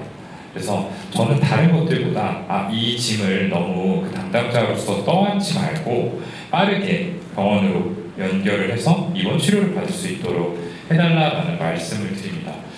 근데 이 과정이 사실 쉽지는 않으실 거예요. 아마 이제 여러분들 중에서 어떤 분들은 저와 비슷한 마음이 좀 있으실 거라고 생각을 하는데, 이제 저도 개원의사로 일을 하다 보면은 이제 병원에서 진료를 보는 분들 중에 이렇게 좀 반복적으로 장애나 자살을 좀 이런 위협성이 있도록 시도를 하시는 분들을 만나게 돼요. 근데 이분들을 이제 머리로는 내가 빨리 지금 상급기관에 보내가지고 입원 치료를 받도록 해야겠다라고 생각이 들면서도 한편으로는 뭔가 내가 더 도움이 줄 수 있는 부분이 있지 않을까? 라는 생각에 이걸 놓지 못하고 뭔가를 좀 더 해주려고 하는 경우들이 있습니다. 이런 심리를 이제 레스큐 판타지, 이제 구원환상이라고 부르는데, 내가 이 사람한테 어떤 정말 중요한 도움을 주는 구원자 역할을 하고 싶다라는 어떤 심리적인 욕구죠. 근데 이런 것들 때문에 저는 정말 이렇게 오랫동안 계속해서 자살 시도들을 하는 분들을 한번 그냥 끝까지 끌고 간 적이 있었어요. 그러다가 결국에는 저희 병원 대기실에서 제가 처방한 약을 한 번에 드셔가지고 쓰러지시는 일이 있었거든요. 그래서 119가 출동해가지고 바로 이제 입원을 하시게 됐었는데, 그걸 계기로 나는 아무래도 이렇게 좀 선의에 의해서 도움을 주고 싶은 마음에 끝까지 이분을 붙잡았던 거지만 이분한테는 그게 더 좋은 방법이 아닐 수 있겠다라는 생각을 하게 됐습니다. 그래서 사실은 이 반복적인 자살 시도를 하시는 분들, 현실적인 여건으로 곧바로 또 입원 연계를 하는 게 어려우신 경우들도 분명히 있을 거라고 생각을 하는데, 어쨌든 너무 이 짐을 다 끌어안고 계시지는 말고 가급적이면 의료기관의 도움을 빠르게 받으시라는 말씀을 제일 먼저 드리고 싶습니다. 네, 저희가 또 약속한 시간이 이제 다다르고 있습니다. 우리 실무자님께서 보내주신 마지막 질문을 끝으로 마무리를 해보겠습니다. 마지막 질문입니다. 자해하는 학생들에게 어떻게 다가가야 할지 고민이 됩니다. 라는 질문인데요. 답변을 부탁드리겠습니다. 네, 학생이기 때문에 소아청소년 선생님께서 제일 잘 해주시지 않을까 싶은데요. 근데 저는 어떻게 해야 되는지는 잘 모르겠습니다. 이미 잘 하고 계시지 않을까라고 생각을 하고요. 결국에는 어떻게 하지 않는 게 더 저는 중요한 것 같아요. 네. 그래서 평가하지 말라라고 하잖아요. 그래서 너의 행동이 이제 잘못된 게 아니다 라는 식으로 메시지만 가지 않으면 저는 기본적으로 되지 않나? 그러니까 물론 이제 그 행동을 칭찬하거나 다 받아주시라는 것도 아니고, 그러니까 평가하지 않는 게 제일 중요한 것 같아요. 아까 죽음도 마찬가지고 자살에 대한 마음도 마찬가지고 자해에 대한 마음도 마찬가지지만 자해 자체를 원하거나 죽음 자체를 원해서 하는 게 아니라 결국 사는 게 너무 괴로워서 혹은 자해를 하지 않으면 어쩔 수 없는 그런 충동들, 괴로움이 있기 때문인 거잖아요. 그래서 그냥 그 자체를 다루려고 하거나 아니면 이 자체를 다루기가 어려우면 그냥 아예 현실적인 그런 다른 이야기로 좀 돌리는 편입니다. 자해도 어렵죠. 이게 좀 쉽게 해결이 잘 안 됩니다. 근데 이제 제일 중요한 거는 아마 여기 계신 분들 다 아실 거라고 생각을 해요. 자해라는 거는 이제 하나의 표현형이기 때문에 이 행동에만 포커스를 맞추다 보면은 이 내담자하고 라포를 형성하기가 어렵죠. 결국엔 그 행동이 잘했냐 못했냐, 바꿔야 된다 안 된다 여기서만 이야기가 그치고 더 깊게 들어가기가 어려워요. 근데 아무래도 이제 이 행동 자체가 좀 주는 압박감이 있죠. 우리가 좀 이걸 빨리 해결해야 된다는 생각이 있기 때문에 그럼 어떻게 하면 이 행동을 없앨 수 있을까에만 자꾸 좀 집착을 하게 되고, 그러다 보면 이야기 자체가 더 깊게 이루어지지 못해서 계속 그 자리에 머무르게 되는 것 같아요. 핵심적인 부분은 이런 행동을 하게 만드는 이유를 파악하는 부분이 아닐까라고 생각을 합니다. 근데 자해 심리가 생각보다는 좀 다양해요. 그러니까 스스로가 너무너무 미워서 어떤 자기 처벌의 목적으로 하게 되는 경우들도 있고요. 아니면 뭔가 부모님이라든지 주변 사람들을 좀 컨트롤하고 싶은 그런 목적에 하는 경우도 있고요.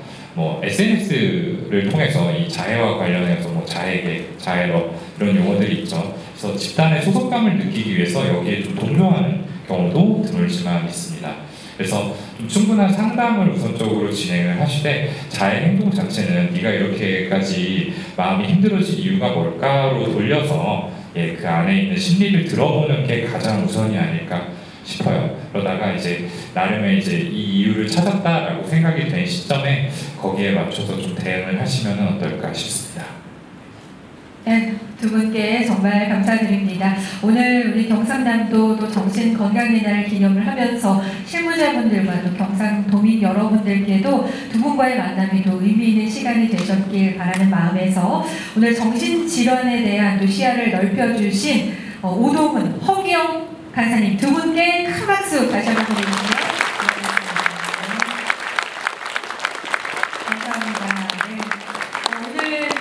의미 있는 강연을 해주신 두 분께서요, 또 특별한 서비스로 여러분들 중에서 원하시는 분들에 한해서 행사가 종료된 뒤에 기념 사진 촬영도 함께 해주신다고 합니다. 원하시는 분들께서는 마치고 우리 내부자들과 사진 한 장 꼭 찍어 가시길 바라겠고요.